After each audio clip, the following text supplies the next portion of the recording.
वचन 22वां अध्याय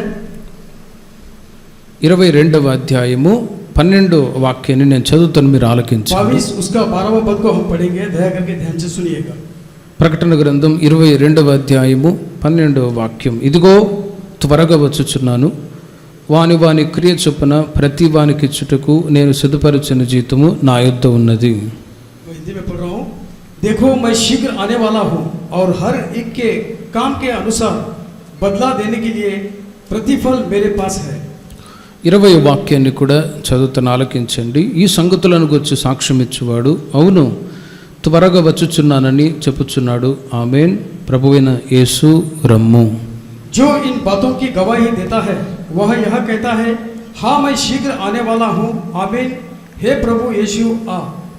మనము ప్రభువైన యేసుక్రీస్తు యొక్క రాకడ దినాల్లో ఉన్నాం. परमेश्वर के आगमन के दिन में हम यहाँ पे हैं.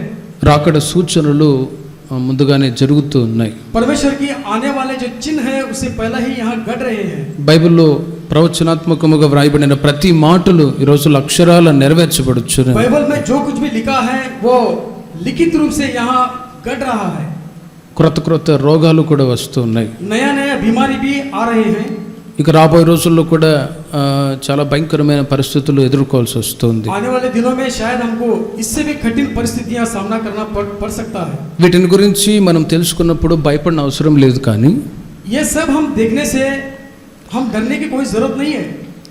దేవుని ప్రజలమైన మనము దేవునికి దగ్గరగా ఉండాలని ప్రభు కోరుకుంటూ ఉన్నాడు. परमेश्वर के बच्चे बने हम परमेश्वर के निकट रहना ही परमेश्वर की उद्देश्य है. ఈ రాకడ సూచనలు ముందుగానే జరుగుతాయని యేసు ప్రభు వారు ముందుగానే అనేక విషయాలు తెలియజేసి ఉన్నారు. ये सब घटेंगे यहाँ, इसके लिए परमेश्वर इससे पहले ही हमें कह चुका है. గనుక ఇవన్నీ జరగన ఆరంభించినప్పుడు మీ తలలు పైకెత్తుకొనుడి అని యేసయ్య చెప్పి ఉన్నారు. ये सब घटेगा तभी आपके सर ऊपर करो, परमेश्वर कहता है. అంటే పరిసంబంధమైన మనసు కలిగి దేవుణ్ణి ఇంకా మనం వెదకాలి. पवित्र मन से परमेश्वर को हम ज्यादा से खोजना है. గత 6 నెలల క్రితం చాలాసార్లు చెప్తూ వచ్చాను, దేవుని వెతికే సమయంలో వెతకాలి, లేకపోతే ఒకరోజు సమయం రాకపోవచ్చేమో అని. पिछले 6 महीने से भी मैं कहते आ रहा हूँ, परमेश्वर जब मिलता है तभी परमेश्वर को खोजना है. అలాగే 6 నెలలు చూడండి ప్రార్థన లేకుండా పోయింది సంఘములో. देखो कलीसिया में 6 महीना हुआ, प्रार्थना सभाएं नहीं चली. అయినా కూడా కుటుంబంలో ప్రార్థన జరిగేటట్లు దేవుడు సహాయం చేశాడు. लेकिन फिर भी परमेश्वर ने ऐसा काम किया कि परिवार में प्रार्थनाएं सभा चलते थे. ఏదేమైనా కూడా ప్రభు అతి త్వరలో రానే ఉన్నారు. जो भी हो परमेश्वर अति शीघ्र आने वाला है. అందు నిమిత్తం మనం జాగ్రత్తగా ఉండి ఆధ్యాత్మిక జీవితంలో ఇంకా ఎదగాలని బైబిల్ చెప్తూ ఉంది. इसके लिए हम सावधान रह के आत्मिक जीवित में उन्नति पाना है, यह परमेश्वर चाहता है. యేసుక్రీస్తు సన్నిధికి రావడం, यीशु मसीह के सन्निधान में आना, భక్తిగల మార్గంలో ఇంకా ఎదగడం, भक्तिवंत की मार्ग में चल के और बड़ाई पे रहना. యేసుక్రీస్తు వచ్చినప్పుడు ఆయన రాకడలో చేర్చబడడమే మన యొక్క గురి, గమ్యమై ఉండాలి అని బైబిల్ తెలియజేస్తుంది. यीशु मसीह के आगमन में उसके साथ में चलने के लिए हमारी जो एक निशाना रहना है. యేసుక్రీస్తు రాబోతున్నాడు, ఆయన రాకడ గురించి గతంలో కూడా చాలా విషయాలు మీకు తెలియజేశాను. यीशु मसीह के आगमन के विषय में पिछले बार में भी बहुत सारे विषय कहा था. చాలా మంది రకరకాలుగా వివరణ ఇచ్చేవాళ్ళు ఉన్నారు, బోధకులు. कई सारे बोधक ऐसा है कि उसके बारे में टिप्पणी करते हैं. కానీ బైబిల్లో కొన్ని లోతైన సత్యాలు మీకు తెలియజేస్తాను. परंतु बाइबल में से मैं गहरा वाले वचनों को मैं आपको बताता हूँ. యేసుక్రీస్తు వారు ఈ లోకంలో 33.5 సంవత్సరం జీవించారు. यीशु मसीह इस संसार में 33.5 साल जिए थे. 30 సంవత్సరాలు తల్లిదండ్రుల దగ్గర ఆయన విధేయుడే జీవించారు. 30 साल परमेश्वर ने अपने माता पिता के पास वो अपना जो विधेयता दिखाया था. 3.5 సంవత్సరం దేవుని యొక్క చిత్తాన్ని, తండ్రి చిత్తాన్ని చేసి సెలవులో ప్రాణం పెట్టి పునరుత్థానుడై తండ్రి వద్దకు వెళ్ళిపోయారు. 3.5 साल जो है पिता की जो मर्जी निभा के पिता के पास वापस चला गया. ఆయన వెళ్ళిపోతూ ఉన్నప్పుడు ఇద్దరు దేవదూతలు ప్రత్యక్షమై మనుష్య కుమారుడు ఏ విధంగా ఎత్తబడ్డాడో అదే విధంగా తిరిగి రానై ఉన్నారు, మీరు వెళ్ళి యెరూషలేములో కనిపెట్టుడి అని తెలియజేశారు. परमेश्वर जब आसमान पे जा रहा था, वहां 2 देवदूत उनको मिलके कहा कि मनुष्य के जो कुमार आने वाले के दिन किस तरह से रहेंगे, यह पूछे थे. వాళ్ళు చెప్పినట్లుగానే యెరూషలేములో 120 మంది కనిపెట్టి పరిశుద్ధాత్మ అభిషేకాన్ని పొందుకున్నారు. जैसे परमेश्वर ने कहा था उसी प्रकार से वो ऊंचे मजले के ऊपर 120 लोग परमेश्वर की राह जोते थे. అప్పుడు పేతురు వాళ్ళ మధ్యలో నిలవబడి ప్రజలందరికీ కూడా క్రీస్తు యొక్క మరణ పునరుత్థానాన్ని గురించి సువార్త తెలియచేశారు. तब पतरस ने उन सभी के बीच में उठ खड़ा हो गया और परमेश्वर की आगमन के विषय में सुसमाचार उन्हें बताया. ప్రవచనాలు యోవేలు ప్రవచించిన ప్రవచనాలు నెరవేర్చబడ్డాయి అని చెప్పారు. यावेल के जो प्रवादी है उसने जो प्रवचन किया था वो सब पूरा होने वाला है यह कहा था. అంత్య దినములలో సర్వ శరీరుల మీద నా ఆత్మను కుమ్మరిస్తాను, అనేకులు దర్శనాలు కలలు కందురు అనే మాటలు పూర్వము వ్రాయబడ్డాయి, అవి ఇప్పుడు నెరవేర్చబడ్డాయి అనే సంగతులు పేతురు వారికి తెలియచేశారు. पतरस ने वहां आए सब प्रजाओं से कहा कि आखिरी दिनों में सब पे परमेश्वर की आत्मा उंडेलने वाला है, इस प्रकार से इस तरह से भविष्यवाणी किया गया है करके लिखा है. ఆ తర్వాత క్రీస్తు యొక్క మరణాన్ని గురించి పునరుత్థానాన్ని గురించి కూడా తెలియచేశారు. परमेश्वर की मरण और उसके पुनरुत्थान के विषय में भी लिखा है. అప్పుడు చాలా మంది వాళ్ళ హృదయాలు గుర్చబడిన వారై వాళ్ళు అలాగైతే మేమేం చేయాలి అని అడిగారు. यह बात सुन के वहां बैठे सबके हृदय में चुभा जैसा हो गया. वे लोग पूछने लगे कि हम आगे क्या करें. అప్పుడు పేతురు వాళ్ళకి చెప్తారు, మీరు మారు మనసు నిమిత్తం బాప్తిసం పొందండి, అప్పుడు పరిశుద్ధాత్మ అనే వరాన్ని మీరు పొందుదురు.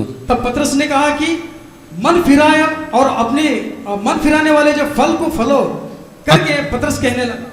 ఆ తర్వాత పేతురు చెప్పిన సువార్త ద్వారా రమారమి 3000 మంది సంఘములో చేర్చబడ్డారు. క్రొత్త నిబంధన సంఘం ఆనాడు ఏర్పాటు చేయబడి ఉన్నది. హల్లెలూయా. पतरस ने जो सुसमाचार किया था तब 3000 लोग वहां परमेश्वर की राह पे चलने लगे. అదే పెంతెకోస్తు సంఘం. वही पेंतिकोस्त का कलीसिया. ఇప్పుడు ఆ ఉపదేశ క్రమములోనే మనము కూడా నడిపించబడుతూ ఉన్నాం. हम भी वही उपदेश के क्रम में हम चल रहे हैं. అపోస్తలుల యొక్క ఉపదేశములో బోధలో మనం నడిపించబడుతూ ఉన్నాం. जो प्रेरितों की उपदेश है उनकी मार्ग में हम चल रहे हैं. రకరకాల ఉపదేశాలు ఉన్నాయి, కానీ ఈ ఉపదేశ ప్రకారం మనం నడిస్తేనే పరలోక రాజ్యానికి వారసులు కాగలము. कई सारे उपदेश है, परंतु ये मार्ग पे यदि हम चलेंगे तो हम परम राज को जा सकेंगे, లేకపోతే పరలోక రాజ్యానికి మనం చేరలేం. अन्यथा हम परमेश्वर के राज में दाखिल नहीं हो सकेंगे. గనుక ఈ సంఘ సహవాసములో మనల్ని చేర్చిన దేవునికి మహిమ కలుగును గాక. इसलिए परमेश्वर इस कलीसिया में हमें शामिल किया है, इसके लिए परमेश्वर के धन्यवाद करता हूँ. 3000 మంది సంఘముగా చేర్చబడిన వాళ్ళకి పేతురు ఉపదేశాన్ని తెలియచేశారు. 3000 होके कलीसिया में जब शामिल हुए उन्हें पतरस ने बोधकाई किया. ఇప్పుడు ఆ బోధ ఇప్పుడు మీకు మేము తెలియచేస్తున్నాం. वही उपदेश को हम तुम्हें बता रहे हैं. పరిశుద్ధులకు ఒక్కసారి అప్పగింపబడిన బోధ నిమిత్తం మీరు పోరాడుడి అని యూదాలో పత్రికలో రాస్తూ ఉన్నాడు. जो पवित्र लोगों को जो उपदेश किया गया है उनके लिए आप लड़ाई करो करके यहाँ लिखा गया है. ఎప్పుడైతే ఉపదేశ క్రమంలో దేవుని ప్రజలు నడిపించబడతారో పరిపూర్ణపరచబడిన సంఘం నిమిత్తమై క్రీస్తు రాబోతున్నారు. जो परिपूर्ण हुआ है वो कलीसिया के लिए परमेश्वर यहाँ आने वाला है. పరిపూర్ణులుగా మార్చబడడం అంటే ఏంటి? परिपूर्ण होना इसका मतलब क्या है? మారు మనసు పొందిన వాళ్ళు బాప్తిసం తీసుకోవడం, जो मन फिराया है वो बपतिस्मा लेना है. బాప్తిసం తీసుకున్న వాళ్ళు పరిశుద్ధాత్మ అభిషేకాన్ని పొందడం, जो बपतिस्मा लिया है वो पवित्र आत्मा धारण करना, మూర్ఖులకు ఈ తరం వారికి వేరే పవిత్రంగా జీవించడం, मूर्ख लोगों से अलग होकर जीना, ఒక ఉన్నతమైన జీవితాన్ని చేసి ప్రభు కొరకు ఎదురు చూచే సంఘమే పరిశుద్ధపరచబడిన సంఘం. एक ऊंचा जीवन जी के परमेश्वर की जो बात जोते हैं यही पवित्र कलीसिया है. ఇలాంటి సంఘము కొరకు యేసుక్రీస్తు రాబోతూ ఉన్నారు. इस तरह की హల్లెలూయా. कलीसिया में परमेश्वर आने वाला है. ఇలాంటి ప్రథమ ఫలమైన సంఘము కొరకు క్రీస్తు రాబోతూ ఉన్నారు.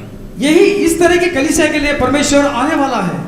యేసుక్రీస్తు ఎవరి కొరకు రాబోతున్నారు, ఎందుకు రాబోతున్నారు అనే సంగతులు మీకు తెలియజేస్తాను. यीशु मसीह क्यों आने वाला है ये विषय को मैं आपको बताता हूँ. ఒకటి, క్రీస్తు సంఘం కొరకు రాబోతూ ఉన్నారు. पहले में परमेश्वर कलीसिया के लिए आने वाला है. సంఘం అంటే మనమే. यहाँ कलीसिया यानी हम लोग పరిపూర్ణపరచబడి మనం జీవించినప్పుడు క్రీస్తు వచ్చినప్పుడు మనల్ని ఆయన రాజ్యానికి తీసుకొని వెళ్తారు. जो परिपूर्ण हुए हैं वो परमेश्वर अपने राज में लेके जाता है. ఆయన ఎందుకు వస్తారు? वो क्यों आता है? మత్తయి సువార్త 13వ అధ్యాయము 24 నుండి 31వ వాక్యం వరకు మీరు తర్వాత చదువుకోనండి. मत्ती की सुसमाचार 24वां अध्याय 24వ వాక్యము నుండి 24वां अध्याय 13వ అధ్యాయము మత్తయి సువార్త 13వ అధ్యాయము 13वां अध्याय 24 నుండి 31 వరకు మీరు తర్వాత చదువుకోనండి. 24 से 31 तक आप बाद में पढ़िएगा.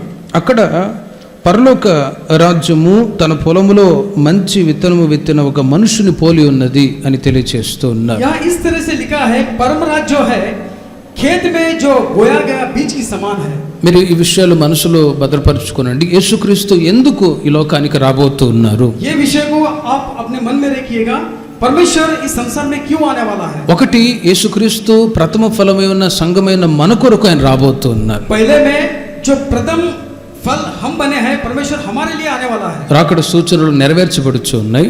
आने वाले जो चिन्ह है वो पूरा हो रहा है। ఇవన్నీ మనం చూస్తూ ఉన్నప్పుడు భయపడక ఇంకా దేవునికి మనం దగ్గర అవ్వాలి. ये सब हो रहे हैं, परंतु हमें डरने की जरूरत नहीं है, हमें परमेश्वर की निकट और आना है। ఎందుకు వస్తున్నారనే సంగతి మీకు తెలియజేస్తున్నా. क्यों आने वाला है ये विषय के बारे में मैं आपको हिदायत करूंगा। యేసుక్రీస్తు వారు చెప్పారు, కోత కాలము వస్తూ ఉంది, అందునిమిత్తం నేను రాబోతున్నాను. परमेश्वर कहता है कि कटने की समय आ रहा है, इसके लिए मैं आने वाला हूँ। అందుకే ఉపమాన రీతిగా ఈ విషయాలు తెలియజేస్తూ ఉన్నారు. यहाँ एक उदाहरण की रीति से परमेश्वर कह रहा है, తన పొలములో మంచి విత్తనములు విత్తిన ఒక మనుషుని పోలి ఉన్నది పరలోక రాజ్యము. ये जो परम राज इस प्रकार का है कि खेत में बोया गया बीज की समान है। ఒక మనుషుడు ఏం చేశాడంటే పొలములో గోధుమలని విత్తాడు.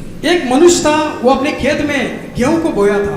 అయితే శత్రువు ఏం చేశాడంటే అతడు గురుగులను కూడా అతడు విత్తిపోయాడు. लेकिन शत्रु आया, दुश्मन आके उन खेती में विष के बीज को बो के चला गया। ఇంటి యజమానుడు దాసుని అతని ఎద్దుకు వచ్చి, అయ్యా నీవు నీ పొలంలో మంచి విత్తనం విత్తితివి కదా, అందులో గురుగులు ఎక్కడి నుండి వచ్చితివని అడిగారు. उसके जो खेत का नौकर था वो अपने मालिक के पास आके कहने लगा कि हम तो गेहूं बोए थे, परंतु यहाँ विष के बीज कहाँ से आए। ఇది శత్రువు చేసిన పని అని చెప్తూ ఉన్నాడు. तब कहता है कि ये दुश्मन किया हुआ काम। అప్పుడు యజమానుడు వాళ్ళు అంటారు, మేము వెళ్ళి వాటిని పెరికి కూర్చుట నీకు ఇష్టమా అని అడిగారు. तब दास ने कहा कि क्या हम जाके उन्हें उखाड़ फेंकें। అప్పుడు ఆయన అంటాడు, యజమానుడు, వద్దు, గురుగులను పెరుగుచుండగా వాటితో కూడా ఒకవేళ గోధుమలను కూడా పెళ్ళగింతురు. तब वो मालिक कहता है कि नहीं, मत उखाड़ो, क्योंकि जब कटने का समय आएगा उसी समय पे हम इसे दोनों को अलग अलग कर देंगे। 30వ వాక్యాన్ని మీరు గమనించండి. 30वां आयत को यदि ध्यान देंगे तो, కోత కాలము వరకు రెంటిని కలిసి ఎదుగనీయుడి. कटनी तक दोनों के एक साथ बढ़ने दो। కోత కాలము వరకు రెంటిని ఎదగనీయుడి. कटनी के समय तक दोनों को साथ में बढ़ने दो। ఆ విషయాన్ని మీకు వివరిస్తాను. इस विषय को मैं आपको हिदायत करूंगा। సాధారణముగా పొలములో విత్తనాలు విత్తినప్పుడు కోత కాలము ఖచ్చితంగా ఉంటుంది. यह साधारण रूप से जब खेत में बीज बोते हैं तो कटनी की समय आता ही है। వరి కానీ గోధుమలు కానీ ఇంకా చాలా రకాల ధాన్యాలు విత్తినప్పుడు ఆ పంటకు వచ్చినప్పుడు కోత కాలం వస్తుంది. यहाँ चावल हो या गेहूं हो, जब हम बोते हैं तो कटनी के समय आता ही है। కానీ యేసుక్రీస్తు వారు చెప్పిన ఈ ఉపమానములో ఆత్మీయంగా ఒక వ్యక్తి యొక్క జీవితాన్ని గురించి తెలియజేస్తూ ఉన్నారు. यहाँ आत्मिक रीति से यीशु मसीह इस विषय को कहता है, కోత కాలము వరకు రెంటిని కలిసి ఎదగనీయుడి. कटनी के समय तक दोनों को साथ में बढ़ने दो। కోతకాలమందు గురుగులను ముందుగా కూర్చి వాటిని కాల్చివేయుటకు కట్టలు కట్టి గోధుమలను నా కొట్లో చేర్చి పెట్టుడని కోతగాండ్రతో చెప్పుదున్నా నేను. जब कटनी का समय आएगा गेहूं को अलग और जहरीला जो झाड़ है उसको अलग करके रखेंगे कहता है। ఇప్పుడు మనం ఆత్మీయ యాత్రలో కొనసాగుతూ ఉన్నాం. आत्मिक जो सफर है उसमें हम जारी है। రక్షించబడి బాప్తిసం తీసుకొని సంఘ సహవాసములు ఎదుగుతూ ఉన్నాం. यहाँ परमेश्वर के द्वारा उद्धार पाके अब कलीसिया में हम लोग यहाँ है। కోతకాలం రాబోతుంది. कटनी के समय आने वाला है। ఆ కోతకాలం వచ్చినప్పుడు గురుగులని గోధుమలని సపరేట్ చేస్తారు. जब कटनी का समय आता है यहाँ गेहूं के पौधे को और जहरीला पौधे को अलग अलग करता है। నీతిమంతులు ఎవరో దుష్టులు ఎవరో దేవుడే సపరేట్ చేస్తాడు. यहाँ धर्मी कौन है और धर्मी को और संसार के लोगों को अलग अलग करता है। కోతకాలము అని అంటే శిక్షా కాలము అని అర్థం. यहाँ कटनी का समय यानी परमेश्वर की जो शिक्षा का समय है। హోషేయ గ్రంథం 6వ అధ్యాయము 11వ వాక్యాన్ని మీరు తర్వాత చదువుకోనండి. హోషేయ చాప్టర్ 6 11th verse. होशी की जो ग्रंथ है 6 उसका 11 पद को बाद में पढ़िएगा। అతడు నీకు కోతకాలము ఫుట్ నోట్లో శిక్ష కాలం నిర్ణయించును అనే మాట వ్రాయబడి ఉంది. यहाँ फुटनोट में लिखा है कि परमेश्वर की जो शिक्षा, ఒక కాలం రాబోతుంది. యేసుక్రీస్తు ఆయన రాబోతూ ఉన్నారు. ఎందుకొరకంటే కోతకాలము కొరకు రాబోతూ ఉన్నారు. यीशु मसीह एक दिन आने वाला है। क्यों आने वाला है? कटनी के समय आएगा तब आने वाला है। ఆయన వచ్చినప్పుడు ఏం చేస్తారంటే గోధుమలు గురుగులని వేరు చేయబోతూ ఉన్నారు. यह परमेश्वर जब आता है, जब गेहूं के पौधों को और जंगली पौधों को अलग अलग करेगा। ఇవన్నీ ఉపమాన రీతిగా యేసుక్రీస్తు వారు తెలియచేశారు. यहाँ परमेश्वर एक उपमान रीत में कहा है, ఎందుకంటే ప్రజలకు అర్థం అవ్వాలంటే ఉపమానాలు చెప్పాలి. यहाँ प्रजाओं को अगर यहाँ समझ में आना है तो परमेश्वर की इस तरह की बातें करना जरूरी है। పరలోక రాజ్య మర్మములను తెలుసుకోవాలంటే సాధారణమైన పని కాదు. पर जो परम राज के जो गुप्त विषय को जानना यहाँ मामूली सा बात नहीं है। అందుకే ఉపమాన రీతిగా వారికి ఎగ్జాంపుల్స్ చెప్తూ వివరిస్తూ ఉన్నాడు. यहाँ उदाहरण के तौर से उनसे बातें किया करता था। మార్కు సువార్త 4:14 మీరు తర్వాత చదువుకోనండి. విత్తువాడు వాక్యం విత్తుచున్నాడు అనే మాట రాయబడి ఉంది. मार्क के सुसमाचार 4वें अध्याय में इस तरह से लिखा है कि बोने वाला वचन को बो रहा है। ఒక వ్యక్తి పొలంలో విత్తనాలు విత్తుతూ ఉన్నాడు. एक व्यक्ति है खेत में बीज को बो रहा था। విత్తబడిన అవి విత్తనాలు వేటికి గుర్తు అంటే వాక్యానికి గుర్తు. बोने वाला जो बीज है यहाँ वचन के दृष्टांत है। అందుకే మార్కు 4:14 విత్తువాడు వాక్యాన్ని విత్తుచు ఉన్నాడు. मार्क 4 उसके 14 पद में बोने वाला परमेश्वर की वचन को बो रहा है, इस तरह से लिखा है। విత్తబడిన వాక్యాలు పొలంలో ఉండగా సంఘములో ఉండగా यहाँ बोया जो बीज है खेत में है, यानी कलीसिया में है। శత్రువు వచ్చి గురుగులను విత్తిపోతూ ఉన్నాడు. यहाँ दुश्मन आके జహరీలా బీజ్ को बोके जा रहा है। మునుపు మీతో చెప్పినట్లుగా లోకంలో అనేక రకాల బోధలు వాక్యాలు చెప్పేవాళ్ళు ఉన్నారు. पहले से मैं आपको कहते आ रहा हूँ, दुनिया में ऐसे लोग हैं कि गलत गलत बोधकाएं और कई सारे वचन को कहते हैं। ఈ ఉపదేశ క్రమంలో మీరు చాలా సంవత్సరాల వరకు నడిపించబడుతూ ఉన్నారు. అయితే బయట మీరు గమనించినట్లయితే ఈ ఉపదేశము కాకుండా వేరే తప్పైన ఉపదేశాన్ని బోధించి డైవర్ట్ చేసే వాళ్ళు కూడా లేకపోలేదు. सही किस्म का उपदेश देने वाले बहुत कम है, गलत उपदेश करने वाले संसार में बहुत सारे लोग हैं। లోకములో పాపము చేయవచ్చు, ఈ మార్గంలో నడవచ్చు కూడా అని చెప్పేవాళ్ళు ఉన్నారు. दुनिया में पाप भी कर सकते हैं और परमेश्वर के मार्ग में भी चल सकते हैं करके कहने वाले बहुत लोग हैं। కానీ ఈ మార్గము అది పరిశుద్ధమైన మార్గమే ఉన్నది. परंतु ये मार्ग जो है पवित्र मार्ग है। హల్లెలూయా, హల్లెలూయా. ఈ మార్గము సత్యమై ఉన్నది, జీవమై ఉన్నది. परमेश्वर की जो मार्ग है सच्चाई है और जीवन है। కనుకనే చాలా సంవత్సరాల వరకు వాక్యాలు విత్తబడ్డప్పుడు మీరు వాక్యాల్ని అంగీకరిస్తూ ఉన్నారు. कई सारे वर्षों से जब वचन के समान बीज आपसे बो रहे हैं तो वो सुनते आ रहे हैं। ఈ వాక్యము ద్వారా మీరు నీతిమంతులుగా తీర్చబడ్డారు. इन वचनों के द्वारा आप धर्मी ठहरे हैं, బాప్తిసం తీసుకున్నారు, बपतिस्मा पाए, సంఘ సహవాసములో చేర్చబడ్డారు. कलीसिया में शामिल हुए। ఈ విధంగా ఆత్మీయంగా మనం కొనసాగుతూ ఉన్నాం. इस तरह से आत्मिक यात्रा में हम चल रहे हैं। అయితే గతంలో మనము చీకటిలో ఉన్నాము, అప్పుడు మన పరిస్థితి ఎలా ఉన్నది? पिछले दिनों में हम अंधेरे में थे, परंतु हमारा हालत किस तरह से था? By the grace of God, దేవుని కృప చేత చీకటిలో నుండి ప్రభు మనల్ని వెలుగులోనికి నడిపించి ఉన్నారు. చప్పట్లు కొడదాం గట్టిగా. परमेश्वर के अनुग्रह से हम अंधेरे में से उजाले में परमेश्वर ले आया। హల్లెలూయా. 97వ కీర్తన 11వ చరణాన్ని మీరు గమనించండి. 57वें भजन संहिता उसका 11वां पद को यदि देखेंगे तो నీతిమంతుల కొరకు వెలుగును, యథార్థ హృదయుల కొరకు ఆనందమును విత్తబడి ఉన్నవి. धर्मी के लिए उजियाला और जो धर्मी है उन्हें परमेश्वर के वचन बोया है कहता है। వాక్యము, ఉపదేశము, ప్రార్థన ఇవి లేనప్పుడు మీరు ఎలా ఉన్నారు, ఇప్పుడు ఎలా ఉన్నారు ఒక్కసారి మీరు కంపేర్ చేసుకోండి. प्रार्थनाएं, अर्चनाएं और परमेश्वर का वचन जिस तरह से था या अभी किस तरह से है, अपने आप को जांचना परखना जरूरी है। గతంలో త్రాగుడుబోతుడుగా లేకపోతే విగ్రహారాధన చేస్తూ చీకట్లో పాపములో జీవించిన ప్రజలు ఉన్నారు. కానీ ఇప్పుడు మనం వెలుగులో నడిపించబడుతూ ఉన్నాము. अपने पुराने दिनों में हम शायद पियक करते और गलत गलत कामों में थे, परंतु अब किस तरह से है यहाँ अपने आप को परखना जरूरी है। అందుకే కీర్తనకారుడు చెప్తున్నాడు, నీతిమంతుల కొరకు వెలుగు. इसलिए भजन संहिता में कहता है कि दाऊद जो धर्मी है उन्हें उजियाला। చీకటి అంటే పాపము, వెలుగు అంటే పరిశుద్ధత. यहाँ अंधियारा मतलब पाप है, उजियाला मतलब परमेश्वर का वचन। వాక్యము ద్వారా మనము వెలుగులో నడిపించబడ్డాం. वचन के द्वारा हम उजियाले में आए हैं। వాక్యము ద్వారా మనకు ఆనందం విత్తబడి ఉన్నది. वचन के द्वारा परमेश्वर हमें संतोष दिया है। అయితే గతములో ఇవి రెండు మనకు లేవు. बीते दिनों में ये दोनों अनुभव हम में नहीं है। కానీ సంఘ సహవాసానికి వచ్చిన మనకు వెలుగు ఆనందాన్ని ప్రభు దయచేసి ఉన్నారు. దేవునికి మహిమ కలుగును గాక. परंतु इस कलीसिया के संगति में जब हम शामिल हुए, ये दो चीजें परमेश्वर हमें दिया है। ఇక చీకటికి ఏమాత్రం అవకాశం లేకుండా పోయింది.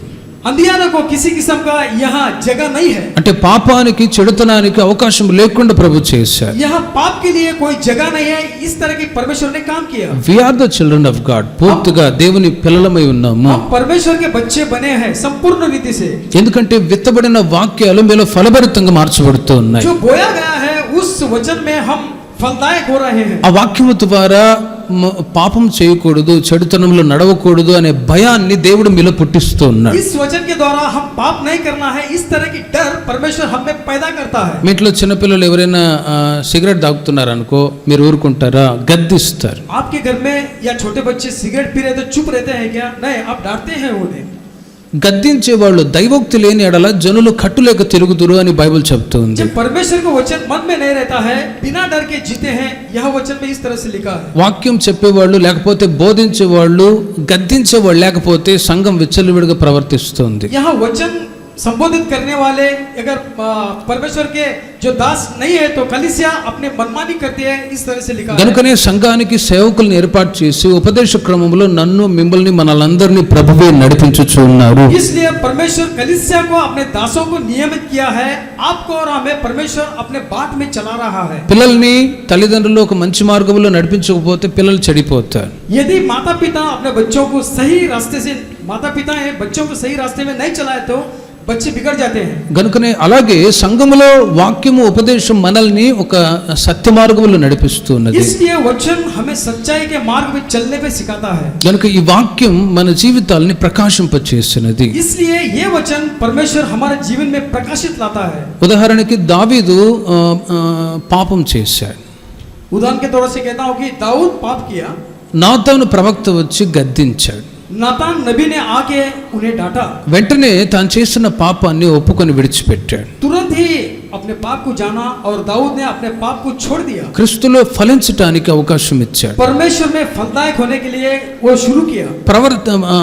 ప్రవక్త గద్దించేవాడు లేకపోతే పరిస్థితి ఏంటి? जब नबी डांटता नहीं है तो होने वाले हालत क्या है? కనుకనే సంఘ సహవాసంలో మన ఇష్టానుసారంగా మనం నడవకుండా ఉండ నిమిత్తమై వాక్యాలు ఉపదేశాలు మనల్ని గద్దిస్తూ ఉన్నాయి, హెచ్చరిస్తూ ఉన్నాయి, బుద్ధి చెబుతూ ఉన్నాయి, పరిపూర్ణతలోనికి నడిపించుచూ ఉన్నాయి. హల్లెలూయా. कलीसिया में अपनी मनमानी न चलाए, इसके लिए अपने वचन परमेश्वर हमें सिखाता है, उनके मार्ग में हमें चलाता है। కొరింథీయులకు రాసిన మొదటి పత్రిక 5వ అధ్యాయం 12వ వాక్యములో అపోస్తలుడైన పౌలు గారు ఒక మాట తెలియజేస్తున్నారు. కొరింథీయుల की पहला पत्री 5 उसका 12वां पद में पौलुस कहता है, వెలుపలి వారికి తీర్పు తీర్చుట నాకేలా అని అంటాడు. बाहरी लोगों को मैं किस तरह से न्याय कर सकता हूँ? లోకములో ఉంటున్న ప్రజలు పాపములో జీవిస్తూ ఉన్నారు. दुनिया में जो जी रहे हैं वो पाप में जी रहे हैं। వాళ్ళ గురించి నేను తీర్పు తీర్చట్లేదు. उनके विषय में मैं इंसाफ किस तरह से कर सकता हूँ? అయితే సంఘములో కొందరు చెడు మార్గంలో నడుస్తూ ఉన్నారు, వారి గురించి నేను మాట్లాడుతూ ఉన్నాను అంటాడు. परंतु कलीसिया में बुरे मार्ग में थोड़े चल रहे हैं, उनके विषय में कह सकता हूँ। లోకములో రకరకాల పాపాలు చేసే వాళ్ళు ఉన్నారు, వాళ్ళ గురించి మనకెందుకు? विश्व में कई सारे लोग हैं अपने दूसरे किस्म से पाप करते हैं, उनके विषय में हमें क्या लेना देना? వాళ్ళు పాపాలు చేస్తూ ఉన్నారు, వాళ్ళు నరకానికి వెళ్తారు అని మనం తీర్పు తీర్చడానికి మనం ఎవరము? वो पाप कर रहे हैं, वो नरक में जाएंगे, इस तरह से न्याय करना किस तरह से उचित है? పౌలు గారు తెలియజేస్తారు, వెలుపలి వారికి తీర్పు తీర్చుట నాకేలా. पौलुस जी कहते हैं कि बाहरी लोगों को मैं किस तरह से न्याय कर सकता हूँ? అయితే ఒక మాట రాయబడి ఉంది, మీరు లోపటి వారికి తీర్పు తీర్చేవారు గనుక ఆ దుర్మార్గుని మీలో నుండి వెలివేయుడి. वचन में लिखा है कि आप अंदर जो है उन्हें न्याय करने वाला है, इसके लिए दुनिया के लिए आप विमुख होकर रहिएगा। ఈ మాటలో ఉన్న ఒక సత్యం ఏంటంటే, इन बातों में सच्चाई क्या छुपा है? సంఘములో ఎవరైనా పాపం తప్పు చేస్తున్నప్పుడు, यदि कलीसिया में जो कोई गलत काम कर रहा है, వాళ్ళని మీరు సంఘములో నుండి వెలివేయుడి. उन्हें आप कलीसिया से बाहर डालो, ఎందుకంటే తీర్పు తీరుస్తూ ఉన్నారు. क्योंकि कलीसिया में वो इंसाफ कर रहा है।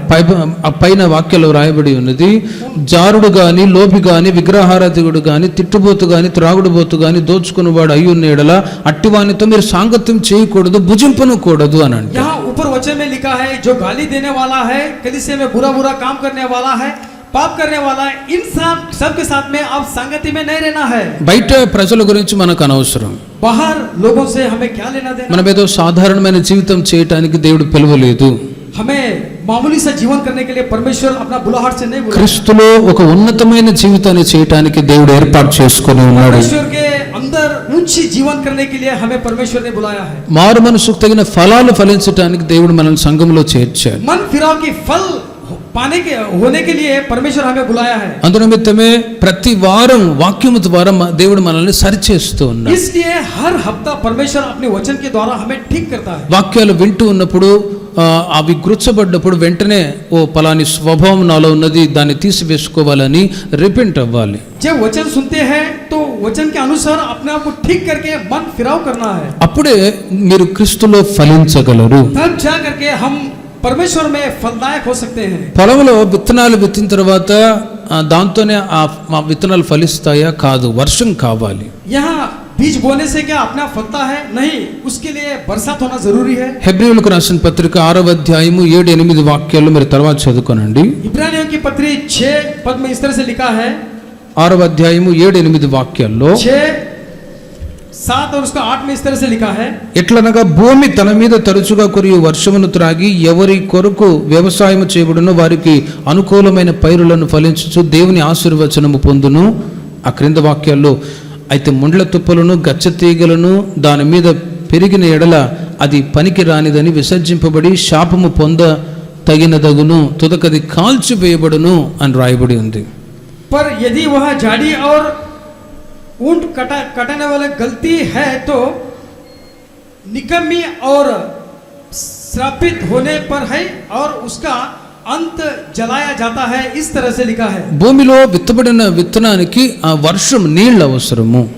बोया हुआ बीज को बरसात की जरूरत है, అప్పుడే అది ఫలించగలదు. तब जाकर के वो फलवंत होता है। సంఘములో దేవుని ప్రజలమైన మనము కూడా ఫలించాలంటే परमेश्वर के जो बच्चे बने हम कलीसिया में यदि बढ़ोतरी पाना है, విత్తనమై ఉన్న వాక్యము మనకు ఎంతైనా అవసరమై ఉన్నది.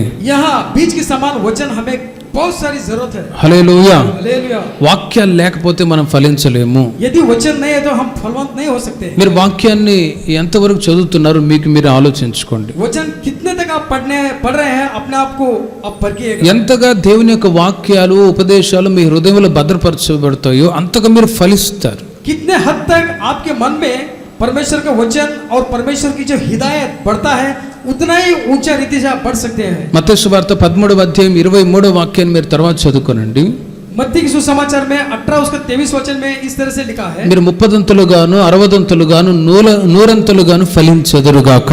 अब 30 गुना 60 गुना और 100 गुना आप फलदायक होंगे। इस तरह से लिखा है। సంవత్సరాలు జరిగే కొలది క్రీస్తులో మీరు ఫలించాలనేదే దేవుడు కోరుకుంటూ ఉన్నాడు. वर्ष बीतते जा रहा है परंतु परमेश्वर चाहता है कि परमेश्वर में आप बढ़ जाए। ఫలించడం అంటే న్యూనెస్, ఒక క్రొత్తదనం మీ జీవితాల్లో కనిపించబడాలి. यहाँ फलदायक होना है, परमेश्वर के विषय में आप नवीन का स्वभाव दिखाना है। కన్నడలో ఒక మాట అంటారు, హుట్టిది గుణ సుట్రు హోగల్ల అని. कन्नड़ में इस तरह की एक बोली है कि पैदा से जो आया है वो गुण जलाया तो भी नहीं जाता है। మన క్యారెక్టర్స్, గుణాలు, స్వభావాలు సంవత్సరాలు గడిచే కొలది మార్పు చెందాలి. అదే క్రీస్తులో ఫలించడం. वर्ष बीतते जा रहे हैं परंतु हमारे जो स्वभाव है वो नया होना है। కుటుంబంలో, సంఘములో, సమాజంలో మన యొక్క పద్ధతులు ఎలా ఉండాలో వాక్యము ద్వారా తెలుసుకొని జీవించడమే ఫలించడం. यहाँ परिवार में हो, कलीसिया में हो, किस तरह से हम बदलाव पाना है, वचन को सुन के है उस किस्म से बदलाव होना ही है। మార్పు లేకపోతే వీళ్ళు ఫలించలేదు అని అర్థం.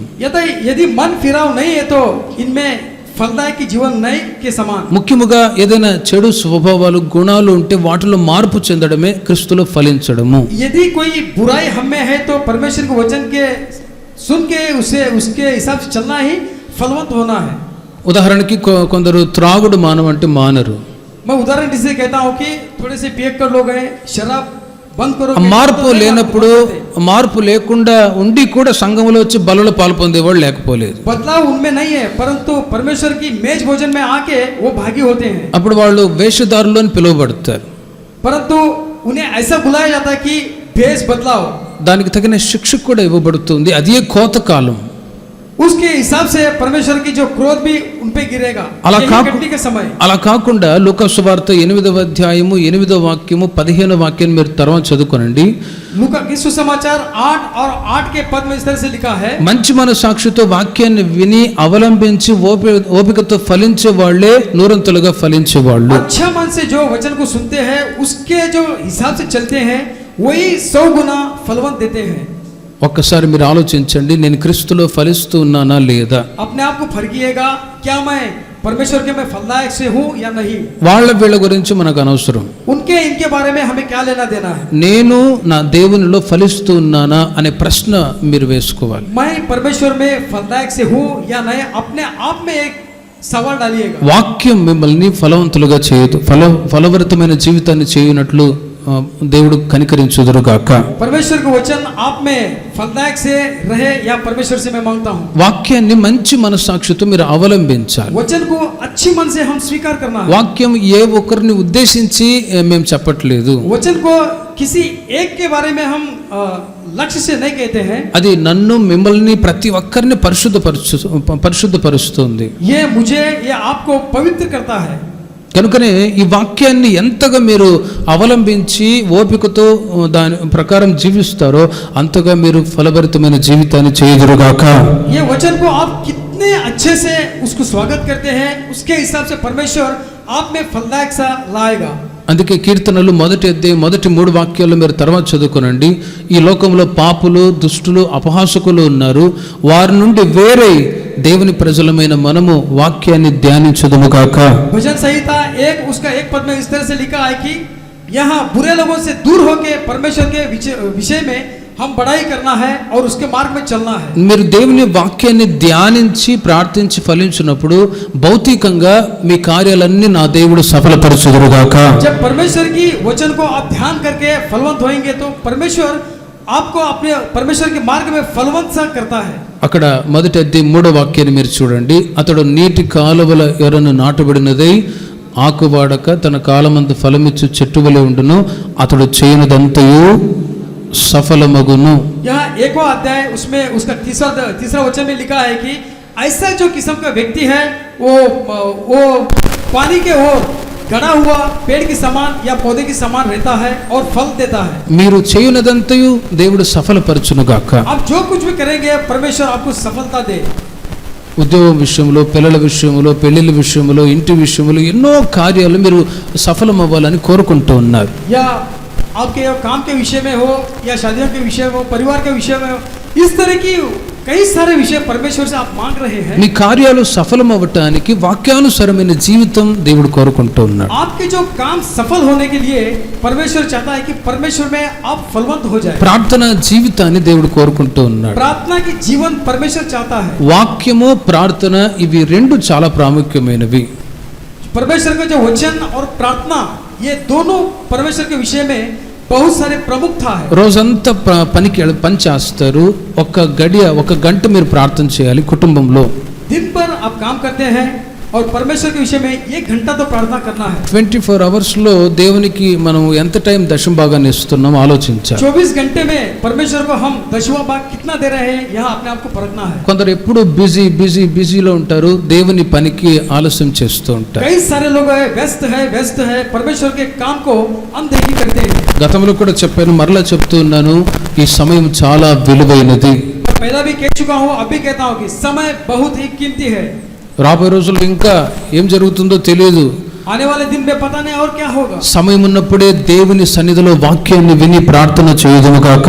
जब समय है परमेश्वर के या परमेश्वर के सानिध्य में प्रार्थना करके हम जिए। ఆయుష్ ఇచ్చినప్పుడు ఈ ఆయుష్ని దేవుని కొరకు సద్వినియోగం చేసుకుందుముగాక. परमेश्वर जो उम्र हमें दिया है उस उम्र में ही परमेश्वर को खोजना है और प्रार्थना करना है। కళ్ళు బాగున్నంగానే బైబిల్ని బాగా చదవాలి. आँख जब ठीक है तभी परमेश्वर के वचन बाइबल पढ़ना है। కళ్ళు మందగిలినప్పుడు నేను బైబిల్ చదువుతానంటే देयर इज नो टाइम.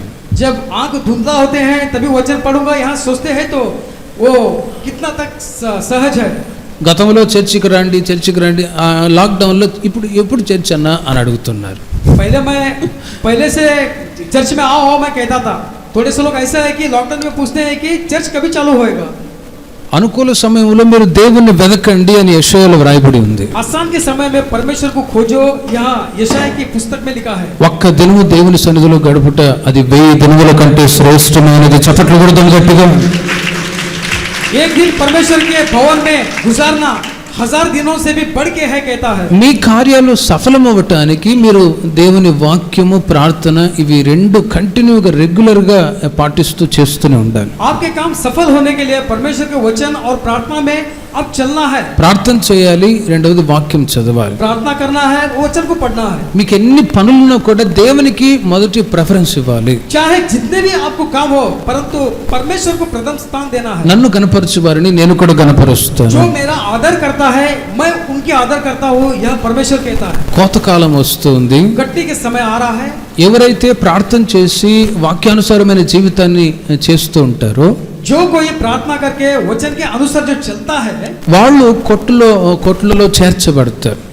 वो खत्ते में शामिल होते हैं. గురుగులుగా జీవించి ఉన్న వాళ్ళు కాల్చివేయబడతారు. जो जंगली बीज के समान है वो जलाए जाएंगे. అందుకే బాప్తిస్మిచ్ యోహాను గారు ఒక మాట చెప్తున్నారు, మీరు మారు మనసుకు తగిన ఫలాలు ఫలించుడి. इसके लिए बपतिस्मा योहान जी कहते हैं कि मन फिराओ, फल को फलिएगा. ఒక నామినల్ క్రిస్టియన్ గా మనం ఉండకూడదు అని. आप नाम के लिए एक मसीही बन के मत जिएगा. క్రీస్తులో ఈ రాబోయే దినములన్నీ కూడా మనము, మన పిల్లలు, సంఘమంతా కూడా ఫలించుదుము గాక. आने वाले दिनों में मसीहा में हमारे जिंदगी, हम और हमारा बच्चे जिए.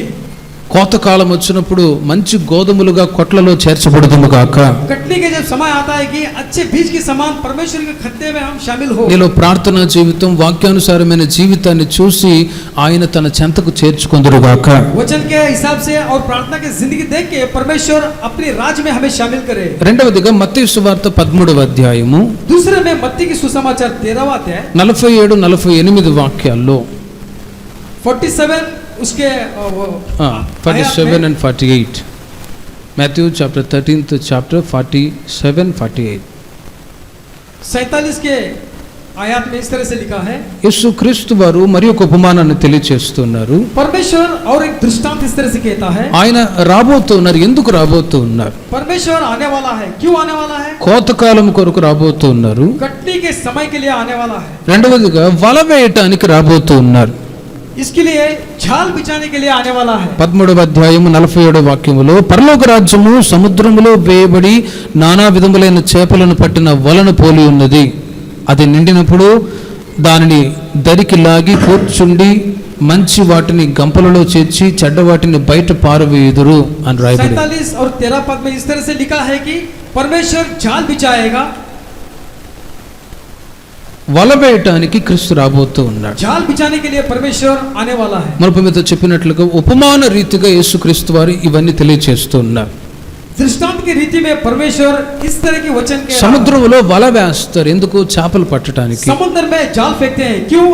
मछली पकड़ने के लिए. నిండినప్పుడు ఏం చేస్తారు? దరికి లాగుతారు. जब भर जाता है तो किनारे पे उसे खींचते हैं. మంచి వాటిని గంపలో చేర్చుకుంటారు. जो अच्छे हैं उन्हें टोकरी में लेते हैं. చెడ్డ వాటిని బయట పారవేస్తారు. जो बुरे हैं उन्हें बाहर उड़ाया जाता है. దీని మూలముగా యేసుక్రీస్తు వారు మనకు బోధించుచు ఉన్న సంగతి ఏంటంటే, इसका मतलब परमेश्वर हमें क्या संबोधित करना चाहता है? యేసుక్రీస్తు వారు వల వేయటానికి రాబోతున్నారు. परमेश्वर जाल बिछाने के लिए आने वाला है. మరి సంఘములో చెడ్డ చేపలు ఏవో, మంచి చేపలు ఏవో ఆయనే వేరు చేయబోతూ ఉన్నాడు. कलीसिया में बुरे मछली कौन है और अच्छे मछली कौन है वो अलग अलग करने के लिए आने वाला है. క్రీస్తు ఆ రోజున బయలుపరచబడబోతూ ఉన్నాడు. परमेश्वर उन दिनों में हमें वो दिखाने वाला है. వల వేసినప్పుడు మంచి చేపల్ని కూర్చుకుంటారు. जब जाल डालते हैं तो अच्छे मछलियों को अलग करते हैं. చెడ్డ వాటిని వేరు చేస్తారు. अलग जो बुरे मछली है उन्हें अलग किया जाता है. మనము గతంలో చెడ్డవాళ్ళుగా ఉన్నాము, కానీ by the grace of God, దేవుని కృప వలన మంచివాళ్ళుగా దేవుడు మనల్ని నడిపించి ఉన్నాడు. हमारे पुराने दिन में हम भी गंदे थे, बुरे थे, परंतु परमेश्वर हमें चुन के अच्छा किया है. చెడ్డవాడుగానే ఉండి చచ్చిపోవడం దేవునికి ఇష్టం కాదు. जो बुरे हैं बुरे होकर ही मृत्यु पाना परमेश्वर की यहाँ मर्जी नहीं है. మంచివాళ్ళుగా మనల్ని చేసి ఉన్నాడు. अच्छा इंसान परमेश्वर हमें बनाया है. నాకు తెలిసిన ఒక సహోదరుడు భయంకరమైన త్రాగుడుబోతుడు. मैं जानता हूँ एक भाई है, वो बहुत ही पियक्कड़ है. అతను ఆ ఏరియాలోనే త్రాగితే మనిషి కాదు, పచ్చి బూతులు తిట్టేవాడు అందరినీ. वो एरिया में इस तरह से था कि यदि वो पीता है तो इतना गंदा बुरा आदमी था, सबको गालियां दिया करता था। అందరూ చెడ్డవాడు చెడ్డవాడు చెడ్డవాడు అనేవాడు. सब कहते थे कि ये बुरा आदमी है, बुरा आदमी है। సడన్ గా ఆయన మారి బాప్తిస్మం ఇవ్వమంటే నేనే బాప్తిస్మం ఇచ్చాను, బాప్తిస్మం తీసుకుని సంఘానికి వస్తూ ఉన్నాడు. तुरंत ही वो मन फिराव गया, बदल गया और मैं उन्हें बपतिस्मा दिया। वो बपतिस्मा पाके कलीसिया में आने लगा। ఆ సహోదరుడు అంటాడు, ఇప్పుడు మా ఏరియాకి నేను వెళ్తే ఇలా చెడ్డవాడుగా ఉన్నవాడు సడన్ గా మంచివాడుగా మారిపోయాడు కదా అని ఆశ్చర్యపోతూ ఉన్నారు. जब मैं मेरे एरिया में जाता हूँ तो लोग कहते हैं कि ये बुरा आदमी था या अच्छा आदमी होके जीने लगा, इस तरह से कहते हैं। ఎంతటి చెడ్డ వ్యక్తినైనా క్రీస్తు మార్చగలడు. హల్లెలూయా. चाहे कितना भी बुरा इंसान हो, परमेश्वर उन्हें बदलता है। దేవుని అనుగ్రహము ద్వారా परमेश्वर की अनुग्रह के द्वारा 73వ కీర్తన 23-24 చరణాల్లో కీర్తనాకారుడు ఒక మాట తెలియజేస్తూ ఉన్నారు. 73 की भजन संहिता में इस तरह से लिखा है। కీర్తనాకారుడు కూడా ఆయన గతంలో అంతకుముందు ఒక మాట చెప్తాడు, పెంట కుప్పల్లో నుండి ఆయన నన్ను పైకి లేవనెత్తి ఉన్నాడు. भजन संहिताकार इस तरह से कहता कि मैं पहला गंदगी में था परंतु परमेश्वर मुझे उबारा। జగటగల దొంగ ఊబిలో నుండి ఆయన నన్ను పైకి లేవనెత్తి ఉన్నాడు. मैं बुराई के दिनों में था और गंदगी में था, परमेश्वर मुझे उबारा कहता है। ఆ తర్వాత ఈ మాట తెలియచేస్తాడు 73వ కీర్తనలో 73 की भजन संहिता में 23-24 వాక్యాలు మీరు గమనించండి. 24 उसका 23 और 24 का అయినను నేను ఎల్లప్పుడూ నీ యొద్దనున్నాను, నా కుడి చేయి నువ్వు పట్టుకొని ఉన్నావు, నీ ఆలోచన చేత నన్ను నడిపించదువు, తర్వాత మహిమలో నీవు నన్ను చేర్చుకొందువు. यह भजन संहिता कहता है कि मैं पहला बुराई में था परंतु आपने मुझे उबारा है, परमेश्वर की राह में मुझे रखा है कहता है। నా కుడి చేయి నువ్వు పట్టుకొని ఉన్నావు. मेरी दाहिने हाथ आप मुझे पकड़े हो। ఎందుకు? జగటగల దొంగ ఊబిలో నుండి పైకి లేవనెత్తటానికి. क्योंकि मैं दलदल में था, मुझे आप उबारे हैं। చాలా మంది అప్పుడప్పుడు కొంతమంది చెప్తారు, పాపములో చీకట్లో ఎలాంటి నిస్సహాయకమైన పరిస్థితుల్లో ఉన్నప్పుడు ప్రభువే నన్ను లేవనెత్తాడు అని. थोड़े से लोग कहते हैं कि मैं पुराने मेरे दिनों में कि मैं पाप में था, बुराई दिन में था, परंतु परमेश्वर मुझे उबार के खड़ा किया। ద పర్పస్ ఆఫ్ గాడ్, దేవుని యొక్క ఉద్దేశం ఒకరి జీవితంలో ఉన్నప్పుడు దేవుడే వాళ్ళని చేయి పట్టి పైకి లేవనెత్తుతాడు. परमेश्वर की योजना यदि किसी इंसान में है तो परमेश्वर उन्हें हाथ पकड़ के उबारता है। ఇక్కడ చేరి ఉన్న మీ పట్ల మీ పిల్లల పట్ల దేవుని ఉద్దేశం ఉన్నది కాబట్టే ఆయన మీ చేయి పట్టి ఈ సంఘ సహవాసానికి ప్రభు తీసుకొని వచ్చారు. దేవునికి మహిమ కలుగును గాక. परमेश्वर की यह योजना है, इसलिए आप और आपके बच्चे इस कलीसिया में आके परमेश्वर की जो भजन कर रहे हैं या परमेश्वर की राह पे चल रहे हैं। ఈ ఆయన చేయి పట్టి నడిపించి మీకు ఆలోచన చెప్పి నడిపించచ్చు ఉన్నాడు. परमेश्वर आपका हाथ धर के अपना सोच दिखाता है। ఆయన సహవాసములోనికి మిమ్మల్ని తీసుకుని వచ్చాడు. उनके जो कलीसिया की संगति में परमेश्वर आपको ले आता है। మంచి చేపలుగా సంఘములో మనల్ని చేర్చాడు. अच्छे मछली के जो टोकरी में है परमेश्वर ఇప్పుడు మనం క్రీస్తుతో సహవాసం కలిగిన వాళ్ళమై ఉన్నాము. हम संगति पाए हुए हैं। రోమీయులకు రాసిన పత్రిక 5వ అధ్యాయం మొదటి వాక్యములో మీరు చదివినట్లయితే रोमियो 5 उसका 1वां पद में इस तरह से దేవునితో సహవాసము కలిగి ఉందము అని అంటాడు పౌలు గారు. यहाँ परमेश्वर के साथ में संगति में रहे। దేవుని ఆలోచన, దేవుని యొక్క వాక్యాలు, ఉపదేశాలు, ప్రార్థనా జీవితం మనల్ని ఆత్మీయంగా ఫలభరితంగా చేస్తూ ఉంటే परमेश्वर की जो संगति है, वचन है, प्रार्थना है, परमेश्वर की आत्मा में हमें बलवंत बनाता है। దేవునితో ఉంటున్న సహవాసము కూడా మనల్ని క్రీస్తు యొక్క రాకడకు సిద్ధపరుస్తుంది. परमेश्वर की जो संगति परमेश्वर के जो आगमन में हमें सिद्ध करता है। పౌలు గారు సంఘానికి చెప్తున్నారు, మీరు కృప చేత రక్షించబడి ఉన్నారు. पौलुस जी कलीसिया से कहता है कि आप अनुग्रह के द्वारा आप बचे हुए हैं। స్పిరిచువల్ లైఫ్లో ఎదిగే కొలది సహవాసము కూడా ఎవరితో మనం సహవాసం చేస్తున్నాం అనేది మనం జాగ్రత్తగా చూసుకోవాలి. आत्मिक जीवित में हम जब बढ़ोतरी पाते हैं, यह परखना जरूरी है कि हम किसके साथ में संगति में हैं। మనం దేవునితో సహవాసం కలిగి ఉందామని పౌలు గారు అంటారు. हम परमेश्वर के साथ में संगति में रहे, यह पौलुस जी कहते हैं। మనం ఈ లోకంలో ఉన్నాము. हम ये संसार में है। లోకంలో అందరూ పవిత్రంగా జీవించే వాళ్ళు లేరు. संसार में ऐसे सब लोग नहीं कि पवित्र के जिंदगी మీరు పనిచేసే స్థలాల్లో కొలీగ్స్ కానీ లేకపోతే తోటి చుట్టుపక్కల ఇళ్లలో చాలా మంది సహవాసం చేసిన వాళ్ళు ఉన్నారు. आपके जो काम करते हैं, आपके साथीदार हो, आप कहाँ जाते हैं आपके साथीदार हो, यहाँ जरूरी नहीं कि वो अच्छे हैं। అందరూ మంచి వాళ్ళు అని చెప్పలేము. सब अच्छे हैं ये कह नहीं सकते।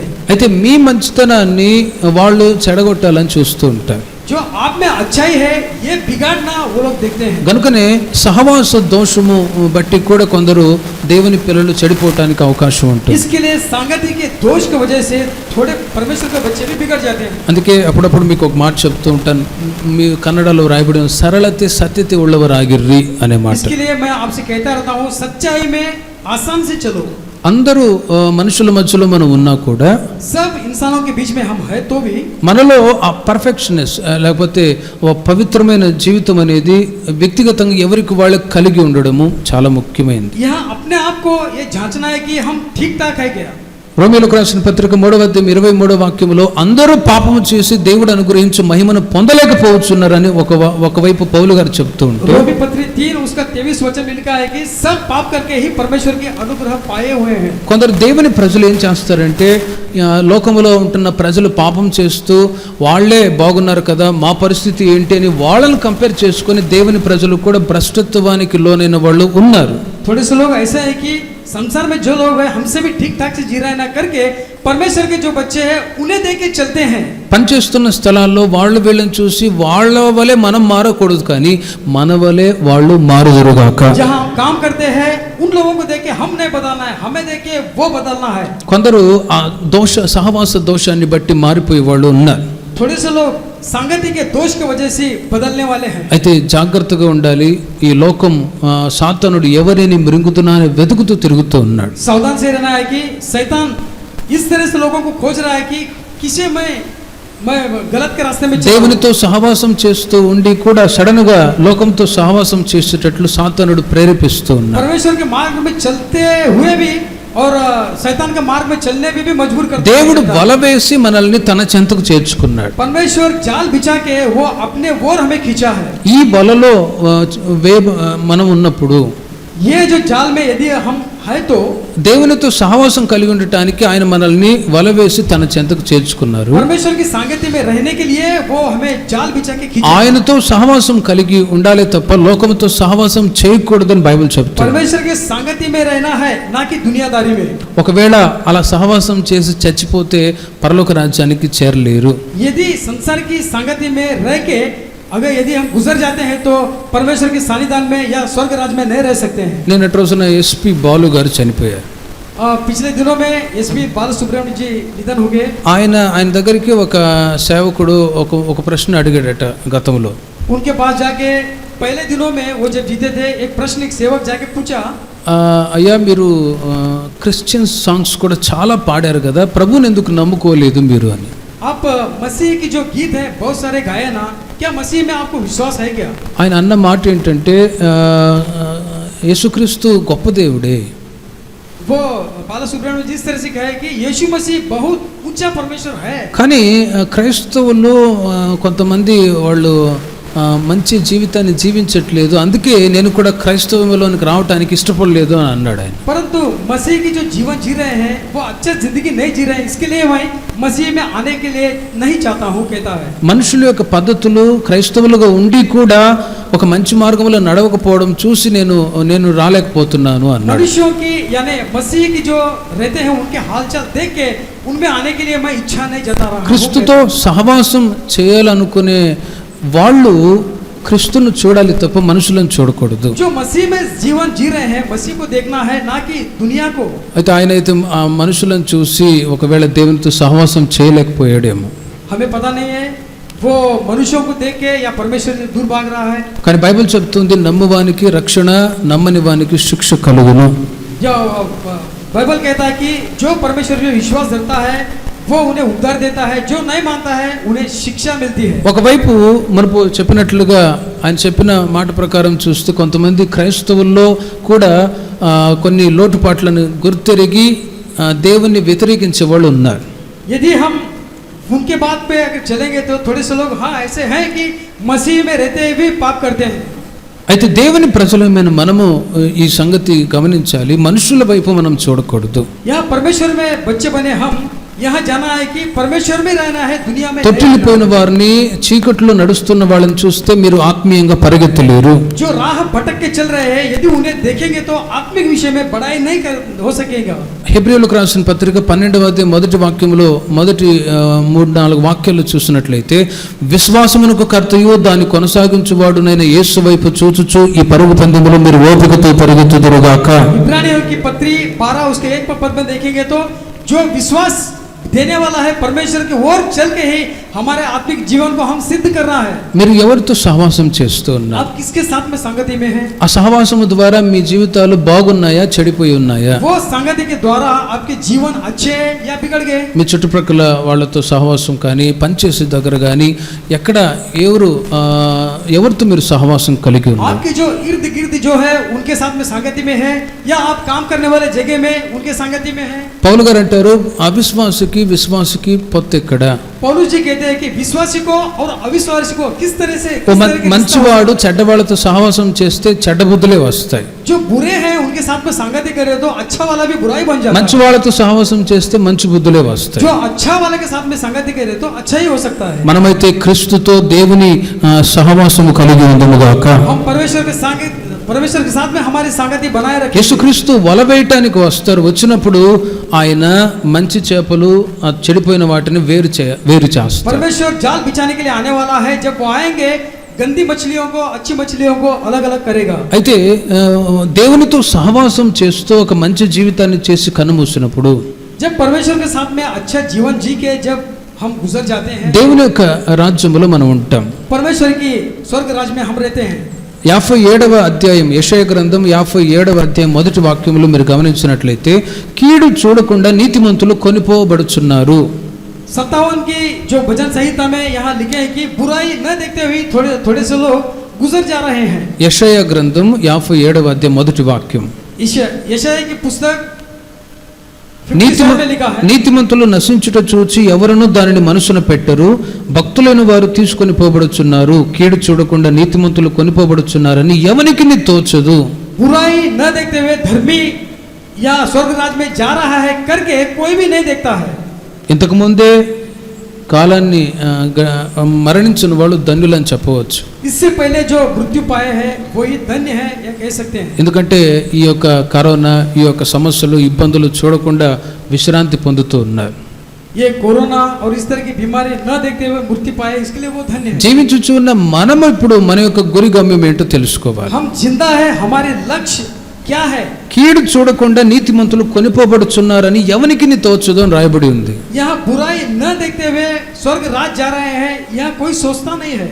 చాలా మంది చనిపోయిన వాళ్ళు ఉన్నారు, बहुत सारे मृत्यु पाए, సేవకులు కూడా చనిపోయిన వాళ్ళు ఉన్నారు. परमेश्वर के दास है, वो भी बहुत सारे लोग गुजर गए। కరోనానో రోగంతో ఏదో ఒక రకంగా చనిపోయారు. चाहे कोरोना हो, किसी किस्म के అయ్యో వీళ్ళు చనిపోయారే అని అంటామే తప్ప, బాధపడతామే తప్ప దాంట్లో ఉంటున్న ఆంతర్యం ఇక్కడ రాయబడి ఉంది. కీడు చూడకుండా నీతిమంతులు కొనిపోబడుతూ ఉన్నారు. हम बहुत सारे दुख जताते हैं, लेकिन बुराई न देखते हुए धर्मी लोग परमेश्वर के पास మనం జీవిస్తున్నాం కాబట్టి కీడు చూడవలసి వస్తుంది. हम जी रहे हैं, इसके लिए बुराई के दिन देखना पड़ रहा है। ఈ లోకంలో ఉన్నంత వరకు మనిషి జీవితంలో ప్రయాసే తప్ప మరేమీ కూడా లేదు. जब तक हम इस संसार में जीते हैं, मनुष्य के जीवन में प्रयास ही है। అయినా కూడా క్రీస్తు మనతో ఉన్నాడు, మనము దేవునిలో ఉన్నాము. హల్లెలూయా. परंतु परमेश्वर हम में है, परमेश्वर हमारे में है, यही हम धन्यता है। వల వేసినప్పుడు మనం క్రీస్తుతో సహవాసం కలిగి ఉంటే ఆయన రాకడలో చేర్చబడగలము. जब परमेश्वर जाल बिछाता है, परमेश्वर के जो राज्य में हम रहते हैं, तो यही हमारे लिए धन्यता है। ఆదికాండం 13వ అధ్యాయం 13వ వాక్యములో సొదొమ గొమొర్రా పట్టణములో ప్రజలు దుష్టులుగా ఉన్నారు. यह उत्पत्ति की ग्रंथ 11 उसके 13वें पद में लिखा है कि 13వ అధ్యాయం 13వ వాక్యములో సొదొమ ప్రజలు దుష్టులు. 13 और 13 में लिखा है कि सोदोमा में जो दुष्टता करने वाले लोग, ఎంత దుష్టులు అంటే పురుషులు స్త్రీలు పెళ్లి చేసుకుంటూ ఉన్నారు. यहाँ इतना दुष्ट है कि पुरुष और पुरुष, स्त्री वो विवाह करते थे। ఆ రోజుల్లో ఏమో కానీ ఈ రోజుల్లో కూడా అలాగే జరుగుతుంది. मैं नहीं जानता कि उन दिनों में इस तरह से था, परंतु आज के दिन में भी इस तरह से है। ఒక స్త్రీ ఇష్టపడ్డారు, వాళ్ళు పెళ్లి చేసుకుంటూ ఉన్నారు. या स्त्री के साथ में पसंद हो गए वो विवाह करते। పురుషులు పెళ్లి చేసుకుంటున్నారు. చూడండి ఇదెంత కర్మో. पुरुष और पुरुष भी विवाह कर रहे हैं। देखो कितना దానికి చట్టాన్ని కూడా అమలు చేస్తూ ఉన్నారు. ఓ ఇది రైటే, వాళ్ళ ఇష్టం వచ్చినట్టు జీవించవచ్చు అని. कानून भी इस तरह के विषय को स्वीकार मसीह हिसाब जब पूछता है, ఆయన లెక్క అడగటానికి వచ్చినప్పుడు మనం కరెక్ట్ గా లెక్క అప్పచెప్పాలి. जब हिसाब जब पूछता है परमेश्वर, सही सही से हम हिसाब देना पड़ता है। ఒక కంపెనీలో కానీ ఒక ఆఫీసులో కానీ వర్కర్ ఖచ్చితంగా పై అధికారికి లెక్క అప్పచెప్పాలి. चाहे एक कारखाने में हो या फैक्ट्री में हो, अपने जो स्वामी है या मालिक को एक हिसाब देना पड़ता है। ఈ రోజుల్లో ఆ లెక్కల్లో తేడా వచ్చి చాలా మంది ఉద్యోగాలు కోల్పోయిన వాళ్ళు ఉన్నారు. आज के दिनों में इस तरह के हिसाब किताब में कई सारे लोग अपने जो नौकरी गंवा चुके हैं। లక్షల్లో కోట్ల కొలది డబ్బులు దండుకొని ఉద్యోగాలు కోల్పోయి బాధపడ్డ వాళ్ళు ఉన్నారు. कई सारे लाख और करोड़ों पैसे ऐट के अपने नौकरी से हाथ धोए बैठे हैं। ధనము సమస్త విధములైన కీడులకు మూలము అని రాయబడి ఉంది. धन जो है सारी बुराई का कारण है।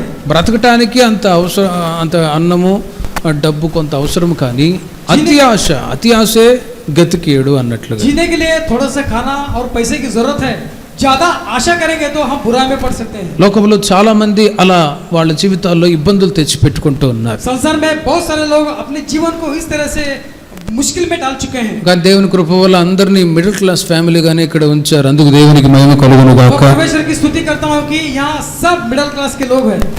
ఒక హై పొజిషన్ లో లేకుండా, ఇటు పేదరిక స్థితుల్లో లేకుండా మిడిల్ క్లాస్ గా ఉండేటట్లుగానే దేవుడు కోరుకుంటూ ఉన్నాడు. यह धनी जीवन न रहे और या गरीबी न रहे, इस तरह की जिंदगी परमेश्वर हमें दिया, इसके लिए धन्यवाद करता ఎక్కువ हूं। ఆస్తి ఉన్నా కూడా వాళ్ళు దేవుని వెంబడించలేకపోతూ ఉంటారు. ज्यादा सारे जो धन रहते हैं तो भी वो इंसान परमेश्वर की पीछा नहीं कर నాకు सकता। పెద్ద బంగ్లా, విల్లా ఉంది, డబ్బు ఉంది అని అతిశయం, గర్వం వచ్చేస్తుంది. मेरे पास बड़ा बंगला है और मेरे पास जो गाड़ियां हैं करके अपने आप को घमंड करने वाले घमंड में ఆ తర్వాత దేవుని యొక్క రాజ్యానికి కూడా వారసులు కాకుండా పోతూ ఉన్నారు. इस किस्म के लोग परमेश्वर के राज्य में शामिल नहीं हो सकते हैं। అందుకే యేసుక్రీస్తు వారు ధనవంతునితో చెప్పారు, ధనవంతుడు దేవుని రాజ్యంలో ప్రవేశించుట కంటే సూది బెజ్జములో వంట దొరుట సులభము. ధనవంతుడు అతిశయపడతాడు, గర్విస్తాడు, చివరికి నరకానికి వెళ్తూ ఉన్నాడు. यीशु मसीह कहता है कि धनवान स्वर्ग राज्य में शामिल नहीं हो सकता है, क्योंकि धनवान अपने धन पे घमंड करता है। ధనాన్ని ఆధారం చేసుకునే వాళ్ళు పరలోక రాజ్యాన్ని చేరలేరు. धन के सहारे से स्वर्ग राज्य में हम शामिल नहीं हो सकते। ఎంతో కోట్ల కొలది డబ్బున్నా కూడా ఆ డబ్బు ఆపత్కాలంలో సహాయం చేయలేకపోతుంది. चाहे कितने करोड़ पैसा हमारे पास हो, परंतु आपातकाल में हमारी सहायता नहीं कर सकता है। సడన్ కరోనా వచ్చింది, ఇక కొన్ని చోట్ల ఆహారం కూడా దొరకని పరిస్థితుల్లో చనిపోయారు. सडनली कोरोना आया, थोड़े से ऐसे गांव है कि वहाँ खाना पीना भी नहीं था और मर गए। నేను చెప్పే విషయం ఏంటంటే, యేసుక్రీస్తు వచ్చినప్పుడు ఆయన ఎందుకు వస్తాడంటే లెక్క అడగటానికి వస్తాడు. मैं ये कहना चाहता हूँ कि परमेश्वर क्यों आता है, हिसाब किताब पूछने। నేను నిన్ను క్షమించాను కదా, నీవు కూడా నీ తోటి వారిని క్షమించావా లేదా? मैं तुम्हें माफ किया हूँ, उसी प्रकार से आपके साथीदार को क्या आप माफ किए हो? యేసయ్య మన పాపాలను క్షమించాడు, అలాగే మీరు కూడా మీ తోటి వారి తప్పిదాలను క్షమించండి. यीशु मसीह हमारे पापों को क्षमा किया है, इसी प्रकार से आपके सामने जो या आपके प्रति है उनके पापों को माफ कीजिए। మీ కుటుంబంలో రక్త సంబంధికుల మధ్యలో ఎవరైనా తప్పిదాలు చేస్తున్నప్పుడు క్షమిస్తూ ఉన్నారా, లేకపోతే మాట్లాడకుండా విరోధ భావంతో ఉన్నారో ఆలోచించారు. आपके परिवार में हो या आपके रिश्तेदार में हो या ऐसे लोगों को आप माफ कर रहे हो या नहीं? సమాధానం లేకుండా చచ్చిపోతే పరలోక రాజ్యానికి చేరలేము. शांति के बिना आप मर जाएंगे तो स्वर्ग राज आपको उपलब्ध नहीं। సాధ్యమైనంత వరకు అందరితో మీరు సమాధానంగా ఉండు అని వాక్యం చెబుతుంది. जितने तक हो सकते हो सबके साथ में शांति बनाए रखिएगा। ఈ విషయంలో దేవుడు లెక్క అడుగుతాడు. इस विषय में परमेश्वर हिसाब किताब నేను నిన్ను క్షమించాను కదా, నీ తోటి విశ్వాసిని లేకపోతే తోటి రక్త సంబంధికుల్లో వారిని నీకు క్షమించావా అని అడిగినప్పుడు నువ్వేం లెక్క అప్పచెప్పగలవు? मैं तुम्हें माफ किया ना, उसी प्रकार से तुम तुम्हारे साथीदार को माफ किया है यदि पूछता है तो हम किस तरह से हिसाब दे सकते हैं? రోమా పత్రిక 1వ అధ్యాయం 13-14 వాక్యాల్లో పౌలు గారు ఆ విషయంలో రుణస్థుడను అని అంటాడు ఒక మాట. रोमियो की पत्री 1 उसका 11 और 14वां वचन में इस तरह से लिखा है कि मैं परमेश्वर का कर्जदार हूँ। విశ్వాసులు కొంతమంది సహకరించారు, विश्वासी जो है वो थोड़े से लोग मदद किए। దేవుని ప్రజల మధ్యలో కాకుండా వేరే గ్రీకులు కొందరు ఉన్నారు, వాళ్ళు సహకారంగా ఉన్నారు, నేను వాళ్ళకు రుణస్థుడను అంటాడు. परमेश्वर के जो बच्चे हैं उनके अलावा ग्रीक के थोड़े से लोग हैं, वो मुझे सहायता किए हैं, मैं उनका कर्जदार हूँ कहता है. మనకు సహాయం చేసిన వాళ్ళకు మనం రుణస్థులమై ఉండాలి. जो हमें मदद करते हैं हम उनका कर्जदार हैं. ఒకటి క్రీస్తు దేవుడు మనకు మేలు చేశాడు, ఆయనకు మనము రుణస్థులమై ఉండాలి. परमेश्वर हमारे प्रति जो मदद किया है हम परमेश्वर के प्रति हम कर्जदार हैं. ఆ తర్వాత తోటి విశ్వాసి కానీ లేకపోతే వేరే ఎవరైనా కానీ వాళ్ళు ఎవరైనా హెల్ప్ చేసి ఉంటే వాళ్ళకు రుణస్థులుగా మనం ఉండాలి. चाहे हमारे साथी विश्वासी हो कोई हो, यदि हमें जो मदद किया है हम उनका कर्जदार है. కొందరు ఆ విషయాన్ని మర్చిపోతారు. थोड़े से लोग इन विषयों को भूल जाते అప్పుడప్పుడు हैं. కొందరు అంటారు నేను వాడికి చాలా మేలు చేశానన్నా వాడు మర్చిపోయాడు అప్పుడే అని అంటారు. थोड़े से लोग कहते हैं कि भाई मैं उन्हें बहुत मदद किया था परंतु वो मुझे भूल गया. మూడవదిగా ఈ విషయంలో లెక్క చెప్పాలి మనం. तीसरे में इस विषय के बारे में परमेश्वर को हम हिसाब देना है. ఏ విషయం అంటే అప్పులు ఎవరికైనా ఇచ్చి ఉంటే ఆ విషయంలో మనం రుణాలని మరలా రిటర్న్ చెల్లించాలి. ये है कि हम यदि किसके पास कर्जा लिए हैं तो तुरंत ही उन्हें कर्जा वापस करना है. కొందరు అప్పు తీసుకొని ఇవ్వకుండా ఉండే వాళ్ళు కూడా ఉన్నారు. थोड़े से लोग कर्जा लेके वापस न लौटाने वाले भी हैं. అప్పులున్నా కూడా దేవుని యొక్క రాజ్యానికి మనం చేరలేము. जो कर्जा लेता है वो स्वर्ग राज्य में शामिल नहीं होता है. ఆ మధ్య ఒక ఆమె చనిపోయి పరలోకానికి వెళ్తూ ఉందట. उन दिनों में एक माता थी वो गुजर के టోకి ఒక మాట ఏంటంటే ఆ పాలతను నా అప్పిచ్చేసి వెళ్ళిపో అన్నాడట. स्वर्ग राज्य में जाने वाली थी. तब दूध वाला कहा कि जो मेरा कर्जा है वो तो दे के जा. పాలు పంపించుకున్నది ఆ డబ్బులు ఇవ్వకుండా చచ్చిపోయి వెళ్ళిపోతా ఉంది. तू दूध मेरे से लिए है, मेरा कर्जा न चुकाते हुए क्या तुम जारी हो. ఎవరికి మనము రుణస్థులుగా ఉండకూడదు. किसी को भी हम कर्जादार बन के नहीं रहना है. హల్లెలూయా. हालेलुया. ఈ విషయంలో లెక్క అప్పచెప్పాలి మనం దేవుని దగ్గర. इन विषय में परमेश्वर को हम हिसाब किताब ఒకటి ఇతరులను క్షమించే విషయంలో లెక్క అప్పచెప్పాలి. पहले में दूसरे को నేను అందరినీ క్షమించాను, అందరితో సమాధానంగా ఉన్నాను ప్రభు అని చెప్పగలగాలి. అప్పుడే దేవుని యొక్క రాజ్యానికి వారసులు కాగలము. मैं सबको माफ किया हो, सबके साथ में शांति बनाए रखा हो करके हिसाब किताब देना है. నేను ఏ ఒక్కరికి అప్పు లేకుండా రుణం లేకుండా ఉన్నాను, నేను పరలోక రాజ్యాన్ని చేరగలను అనే హోప్స్, ఆ విశ్వాసం ఉండాలి మీరు. मैं किसी को कर्जदार नहीं हूँ, इस तरह की जो हमारे में होप रहना है. అప్పులుంటే పరలోక రాజ్యానికి చేరలేము. जो कर्जा वाले रहते हैं वो स्वर्ग राज्य में शामिल కనుక नहीं हो ఎవరైనా అప్పులుంటే వెంటనే తీర్చుకోవటానికి ప్రయాసపడుదుము గాక. सकते. जो भी कर्जा लिए हैं तुरंत ही वो देने के लिए कोशिश कीजिएगा. మత్తయి సువార్త 25వ అధ్యాయం 19వ వాక్యములో मत्ती की सुसमाचार 25 उसका 19वां पद में యజమానుడు వచ్చినప్పుడు లెక్క చూసుకుంటాడు. जो मालिक आता है जब हिसाब किताब पूछता है. తలాంతులు ఇచ్చి వెళ్ళాడు యజమానుడు. तोड़े जो मालिक ने दे के गया है.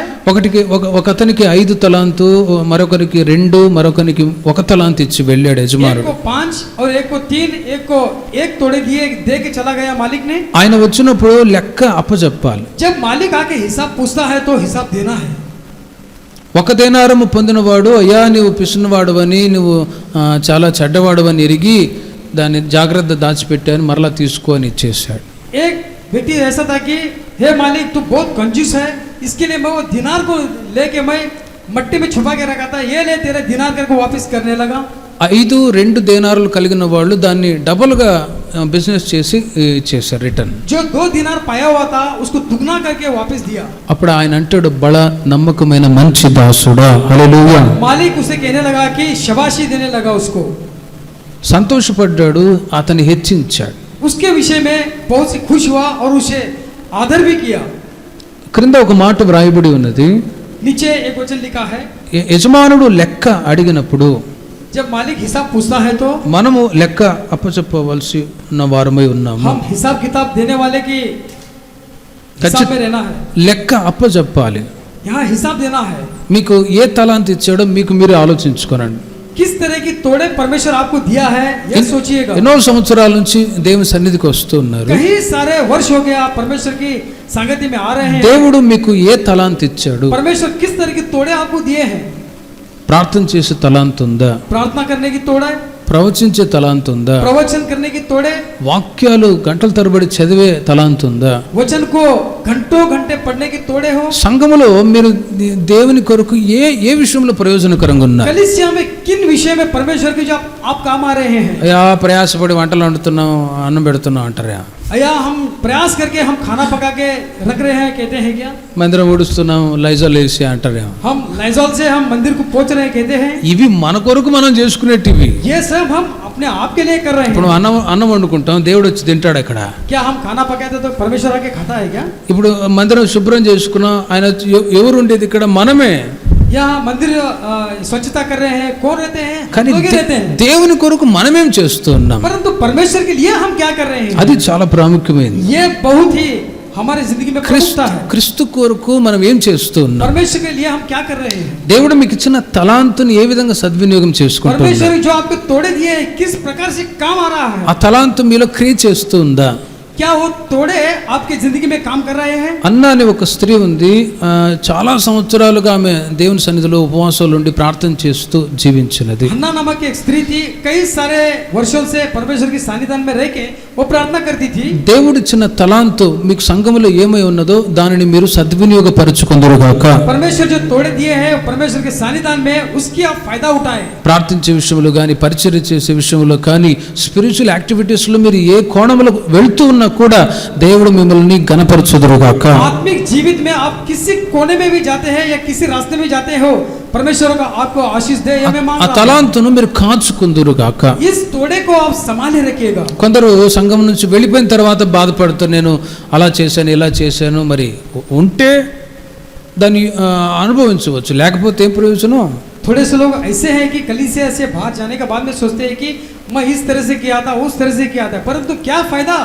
తలాంతు మీకు ఇచ్చినప్పుడు ఆ తలాంతుని సంఘములో మీరు జాగ్రత్తగా కాచుకుందురుగాక. जब परमेश्वर एक तोड़े देते हैं तो वो थोड़े को हम संभाल के रखना पड़ता है। ఇర్మియా గ్రంథంలో ఒక మాట రాయబడి ఉంది, ప్రజలకు వాక్యాలు బోధిస్తూ ఉన్నప్పుడు यिर्मयाह के ग्रंथ में इस तरह से लिखा है कि प्रजाओं को जब वाक्य संबोधित कर रहा था, వాళ్ళు మాట వినకపోయిరి అని రాయబడి ఉంది. वो अनदेखी किया था, अनसुनी किए थे।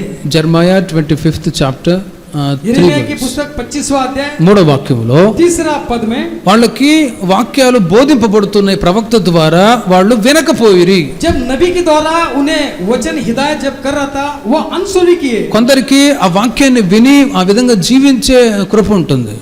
थोड़े से लोग ऐसे है कि वचन सुन के वो वचन के राह पे चलने वाले हैं। కొందరు 20వ అధ్యాయం 9వ వాక్యంలో కూడా ఇర్మియాలో ప్రవచనం చెప్పే ఆ కృపా వరం ఉంటుంది. यिर्मयाह की जो ग्रंथ है 20 उसका 9 पद में थोड़े से लोग हैं कि ప్రవచనాలు కూడా ఆగిపోతూ ఉన్నాయి. प्रवचन के विवरण देने वाले हैं, ఎందుకంటే తలాంతులు కోల్పోయారు అని అర్థం. क्योंकि तोड़े खो बैठे हैं। కొందరు అంటారు, గతంలో నేను చాలా ఆసక్తి మందిరానికి వచ్చేదాన్ని, ఉపవాసాలు ఉండి ప్రార్థన చేసేదాన్ని, మరి ఇప్పుడు ఏమైందంటే ఇప్పుడు సతికిల పడ్డాను. थोड़े से लोग ऐसे है कि मैं परमेश्वर की सानिध्य में बहुत मैं काम करती थी, मैं परमेश्वर के विषय में बहुत रुचि दिखाती थी, परंतु अब नहीं हो सक रहा। మొదట్లో ఉన్న ఆసక్తి అది తుదమట్టుకు మీలో నిలిచి ఉండునుగాక. परमेश्वर में जो पहले की रुचि है वो आखिरी तक आप में रहे। సంవత్సరాలు గడిచే కొలది భక్తి అభివృద్ధి కలగాలి, కానీ భక్తిలో డౌన్ అవ్వకూడదు. साल बीतते जा रहे हैं, आपके परमेश्वर में जो रुचि है वो कम नहीं होना है, बढ़ते जाना है। అప్పుడే క్రీస్తు యొక్క ముఖ దర్శనాన్ని మనం చూడగలము.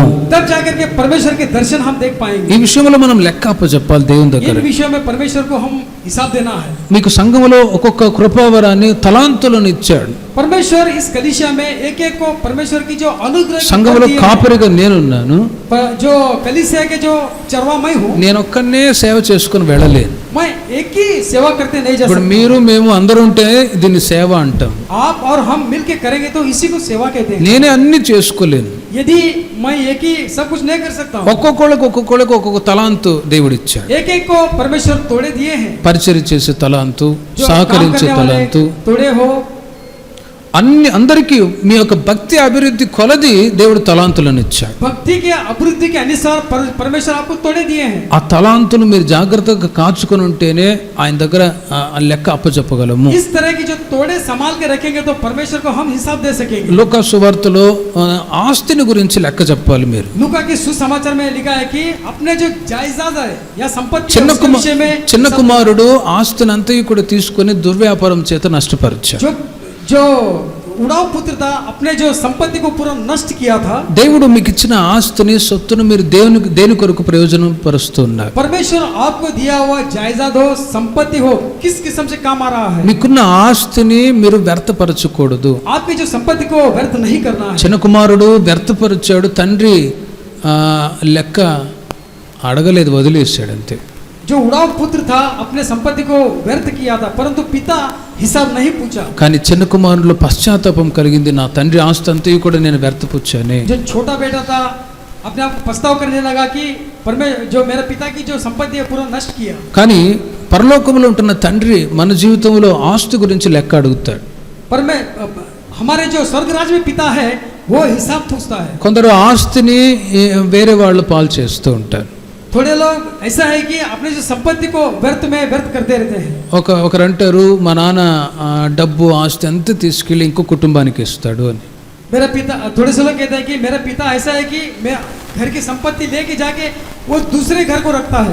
ఇంట్లో ఉండే పిల్లల్ని పట్టించుకోకుండా డబ్బు ఆస్తి అన్ని తీసుకెళ్ళి ఇంకొక ఇంటికి ఇస్తాడు. जो घर में है अपने बच्चों के विषय में वो रुचि नहीं दिखाता है, दूसरे घर में वो लेके जाके डालता కానీ है। దేవుని ప్రజల మధ్యలో అలాంటి కార్యాలు ఉండకూడదు. परंतु परमेश्वर के जो बच्चे बने हैं उनमें इस तरह के कार्यक्रम नहीं మీకు ఇచ్చిన ఆస్తి ఇల్లు కుటుంబాన్ని మీరు జాగ్రత్తగా కాచుకొని దేవునికి కరెక్ట్గా లెక్క చెప్పుదురు కాక. आपको जो दिया हुआ घर या संपत्ति के विषय में आप परमेश्वर को हिसाब दिखाना है। ఆయన వస్తాడు, ఎందుకు తెలుసు, లెక్క అడగటానికి వస్తాడు. वो आने वाला है हिसाब पूछने के लिए। నన్నైనా మిమ్మల్నైనా ప్రతి ఒక్కరిని లెక్క అడుగుతాడు ఖచ్చితంగా. चाहे मुझे हो आपको हो, परमेश्वर हिसाब पूछता है। కుటుంబాన్ని ఇచ్చాను మీరు జాగ్రత్తగా కాచుకున్నారా లేదా అని మిమ్మల్ని లెక్క అడుగుతాడు. परिवार दिया है, क्या आप होशियारी के रीत से परिवार को चला रहे हैं, नहीं है, परमेश्वर हिसाब पूछता है। నిన్ను క్షమించినట్లు ఇతరులను నువ్వు క్షమించావా అని లెక్క అడుగుతాడు. जिस तरह से मैं तुम्हें माफ किया हो दूसरों को भी माफ करना है, परमेश्वर पूछता है। తలాంతుని ఇచ్చాడు, ఆ తలాంతు నువ్వు కాచుకున్నావా లేదా అని లెక్క అడుగుతాడు. तोड़े में जो तुमको दिया है वो संभाले रखे हो या नहीं रखे हो, परमेश्वर पूछता है। సంఘములో దేవుడు మీకు ఇచ్చిన తలాంతులను మీరు జాగ్రత్తగా కాచుకొందురు గాక. विषय में जो तोड़े दिए हैं वो आप संभाले रखे, परमेश्वर से मैं मांगता हूँ। చివరిగా మత్తయి సువార్త 20వ అధ్యాయం 8వ వాక్యములో मत्ती की सुसमाचार 20 उसका 8वां पद में పని చేయవారికి కూలి ఇవ్వటానికి వస్తాడు. ये जो काम किया है उनकी मजदूरी देने के लिए आने वाला है। మత్తయి సువార్త 20వ అధ్యాయం 8వ వాక్యములో 20 और उसका 8वां पद में సాయంకాలమైనప్పుడు ఆ ద్రాక్ష తోట యజమానుడు తన గృహ నిర్వాహకుని చూచి పనివారిని పిలిచి చివర వచ్చిన వారు మొదలుకొని మొదట వచ్చిన వారి వరకు వారికి కూలి ఇమ్మని చెప్పెను. सांझ को दाख की बारी के स्वामी ने अपने भंडारी से कहा, मजदूरों को बुलाकर पिछलों से लेकर पहले तक उन्हें मजदूरी दो। అక్కడ యజమానుడు ద్రాక్ష తోటలు పనిచేయటానికి తెల్లవారుజామున వెళ్ళాడు బయట. दाख की बारी में जो काम कर रहा था उन सबको मजदूरी देने के लिए निकला। 9 గంటలకు కొంతమందిని ద్రాక్ష తోటలో పంపించాడు, మీరు వెళ్ళి పని చేయండి, ఎందుకు ఖాళీ కూర్చుంటారు అని. 9 बजे थोड़े से इंसानों को काम करने के लिए दाख की बारी में भेजा। 12 గంటలకు కూడా కొంతమందిని ద్రాక్ష తోటలోని పంపించాడు. 12 बजे भी काम करने के लिए भेजा। 3 గంటలకు కూడా పంపించాడు. 3 बजे भी भेजा। 5 గంటలకు కూడా కొంతమందిని ద్రాక్ష తోటలోని పంపించాడు. 5 बजे भी अपने दाख की बारी में काम करने के लिए भेजा। ఆ తర్వాత వీళ్ళందరికీ కూలి ఇవ్వండి అని ఇంకొక వ్యక్తికి చెప్పాడు. जब मालिक ने अपने दास से कहा कि इन सबको मजदूरी दो, ఉదయం వచ్చిన వాళ్ళు అనుకున్నారు మాకు ఎక్కువ కూలి దొరుకుతుంది. जब सुबह से काम में लगे हुए थे वो सोचने लगे कि हमें ज्यादा मजदूरी मिलेगा। 3 గంటలకి 5 గంటలకు వచ్చిన వాళ్ళు మాకు తక్కువ దొరుకుతుందేమో जो అనుకున్నారు. 3 बजे आए 5 बजे आए वो सोचने लगे कि शायद हमें कम मिल सकता కానీ है। అందరికీ ఒక్క దేనారమే ఇవ్వబడింది. परंतु वहाँ इस तरह से हुआ कि सबको एक ही दिनार दिया गया। ఎందుకు ఇలా చేశారు అని అడుగుతున్నాడు.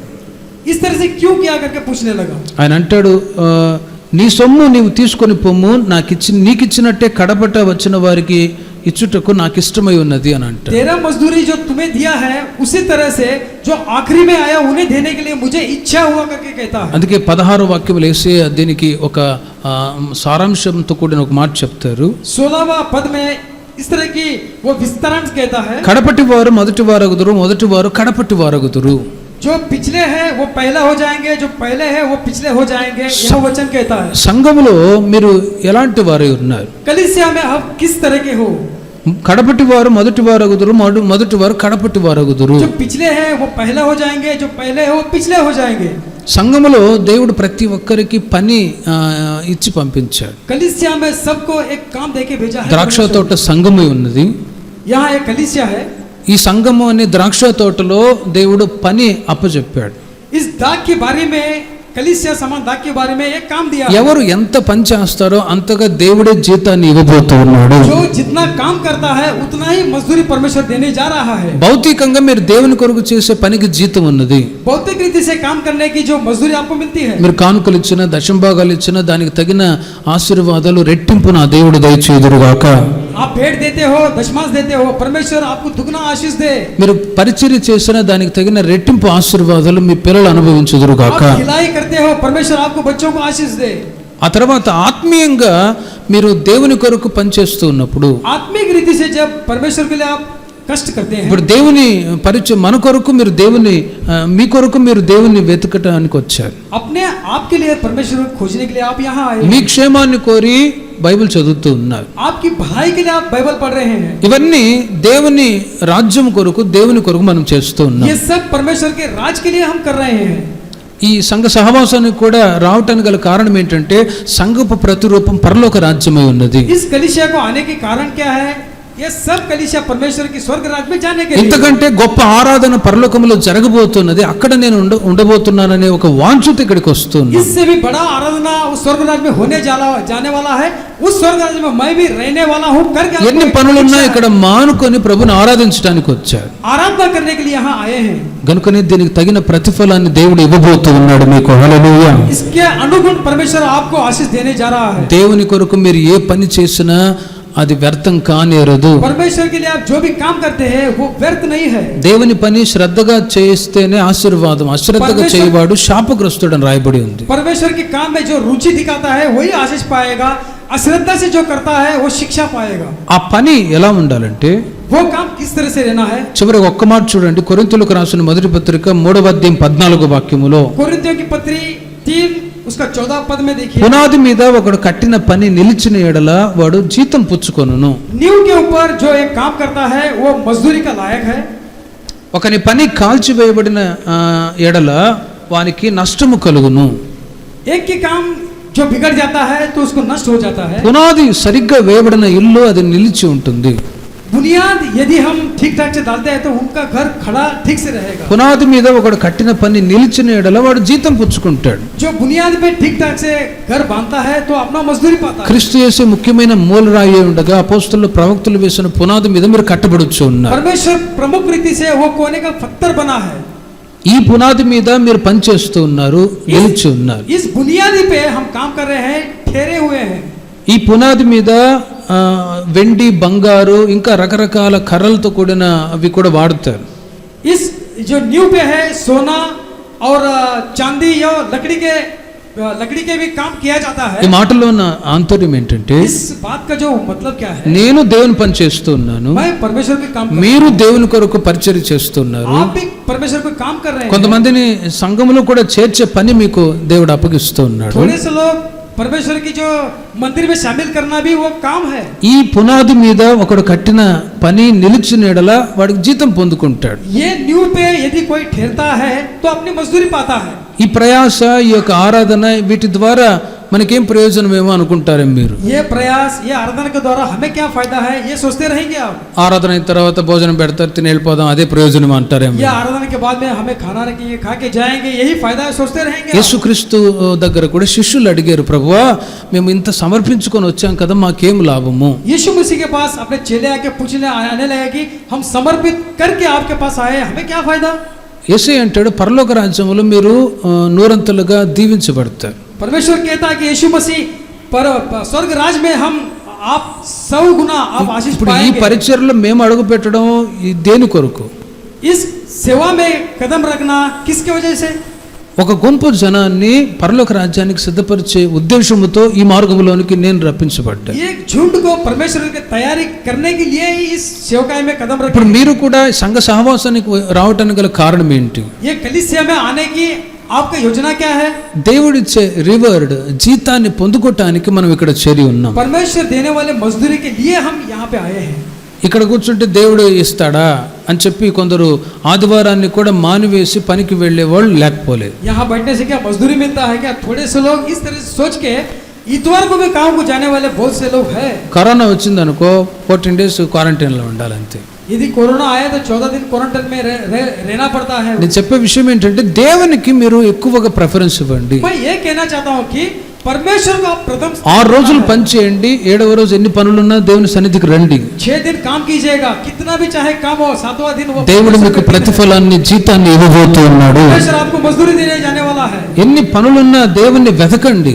चाहे जितना भी काम हो परमेश्वर की खोज में, దేవుడు మిమ్మల్ని వెతుక్కొని వస్తాడు. परमेश्वर आपकी खोज में आएगा। వితౌట్ జీసస్, యేసుక్రీస్తు లేకపోతే మనం ఏమీ కూడా చేయలేము. यीशु मसीह के बिना हम कुछ नहीं है। యేసుక్రీస్తు లేకపోతే మనం బ్రతకలేము. यीशु मसीह के बिना हम नहीं जी सकते हैं। ఈ 6 నెలలు చూడండి ఎంతో మంది చనిపోయారు. ये 6 महीने देखिएगा कितने लोग मर నాకు गए। తెలిసిన మట్టుకు సేవకులు విశ్వాసుల్లో కూడా అక్కడక్కడ కొంతమంది చనిపోయారు. मेरा अंदाज के मैं सोचूं तो विश्वासी लोग और सेवक लोग भी गुजर गए।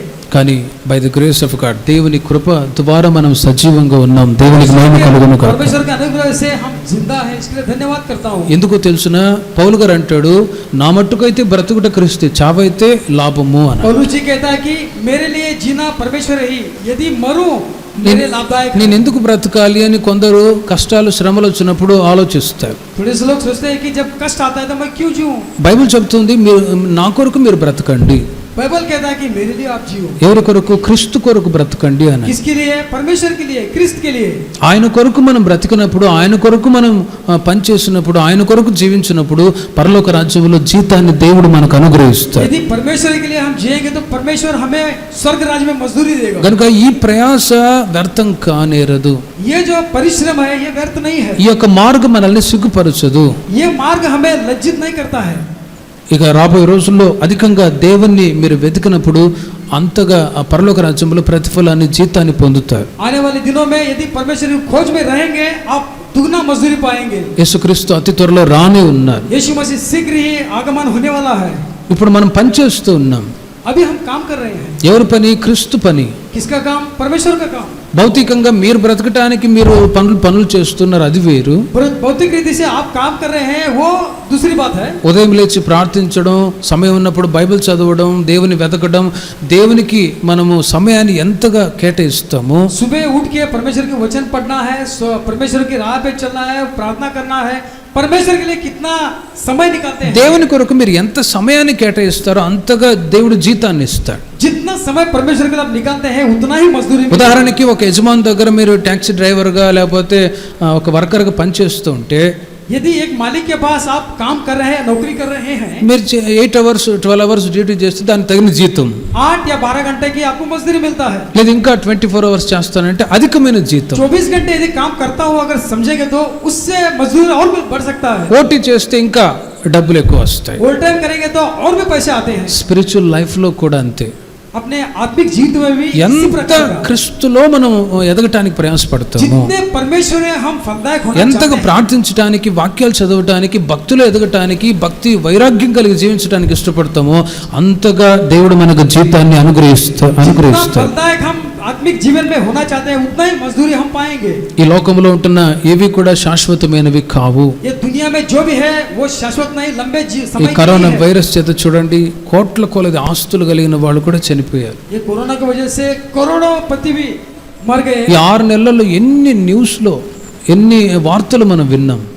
ये 6 महीने में कितना हम बुरे ఏ वाक़े सुने, ఒక్కరిని కూడా వదిలిపెట్టలేదు. किसी को भी नहीं छोड़ा। దీని ద్వారా మనం తెలుసుకోవాలి ఈ లోకం అశాశ్వతమైనది. इसके द्वारा हम समझना है कि ये दुनिया हमारे लिए अशाश्वत है। ఎప్పుడు కన్నుమూస్తామో తెలియదు. कब हम मर सकते हैं हमें पता नहीं है। మనకున్న ఆస్తి, డబ్బు ఇవన్నీ కూడా ఏవి మన వెంట రానే రావు. हमारी धन दौलत हमारे साथ में नहीं आता। చూడండి బాడీ దగ్గర కూడా రక్త సంబంధికులు కూడా రాని పరిస్థితి వచ్చింది ఈ రోజుల్లో. देखो शव के पास भी अपने रिश्तेदारों को आने के लिए मना कर रहे हैं। తండ్రి చచ్చిపోయాడంటే పిల్లలు ఏ ఒక్కరు దగ్గర రాకుండా పోయింది. देखो पिताजी मर गए यहाँ कहते हैं परंतु बच्चों को भी पिता के ఒక पास వీడియోలో आने అతను ఒక ఆయన అంటాడు, మేము ముస్లిమ్స్, మేము బంధువులందరూ 500-1000 మంది దాకా ఉన్నాము, ఇప్పుడు నేను ఒక్కడనే కూర్చొని ఉండాల్సి వచ్చిందని ఏడుస్తూ ఉన్నాడు ఒక అతను.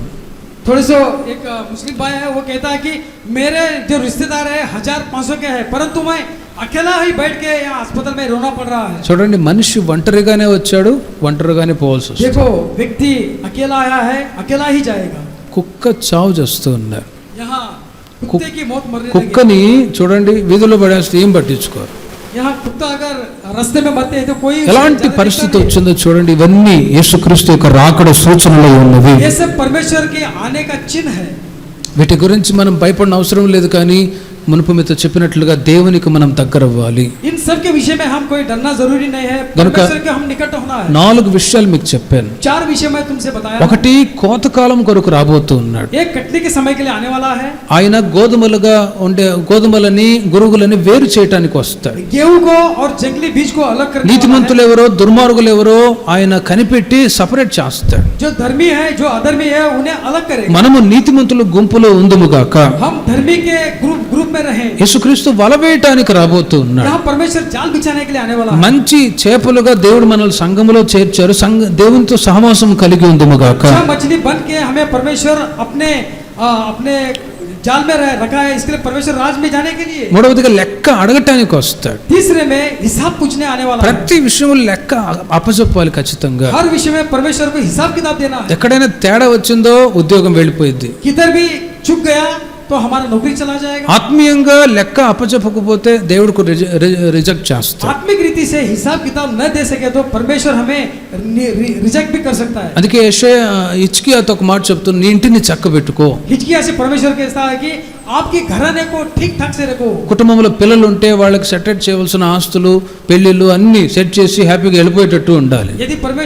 यदि आपके परिवार में बच्चे हैं तो उनको उनकी जायदाद उन्हें दे दें और परमेश्वर के राज के लिए सिद्ध हो। ఏది సెట్ చేయకుండా నేను తదనంతరం నేను చచ్చిపోయిన తర్వాత ఆస్తి రాసిస్తాను గొడవలు పెట్టుకొని అసమాధానంగా చచ్చిపోతే ప్రయోజనం లేదు. यदि कुछ भी ऐसा नहीं करेंगे तो अब अकेला ही मर जाएंगे, तो इस तरह की जो भावना है ప్రతి విషయంలో మనం దేవునికి లెక్క हर అప్పచెప్పవలెను. विषय में परमेश्वर को हम हिसाब किताब देना है। 4వదిగా మనము పనిచేస్తూ ఉన్నాం దేవుని సన్నిధిలో.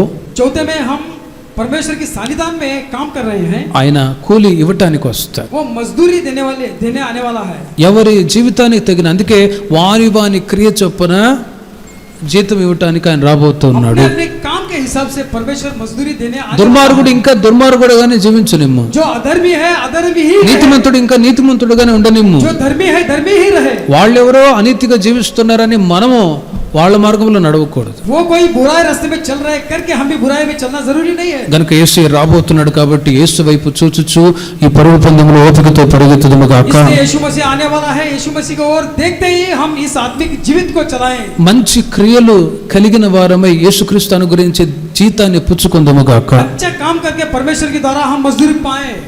మోకరించి ప్రార్థన చేసుకుందాం. या घुटना टेक के हम प्रार्थना करेंगे।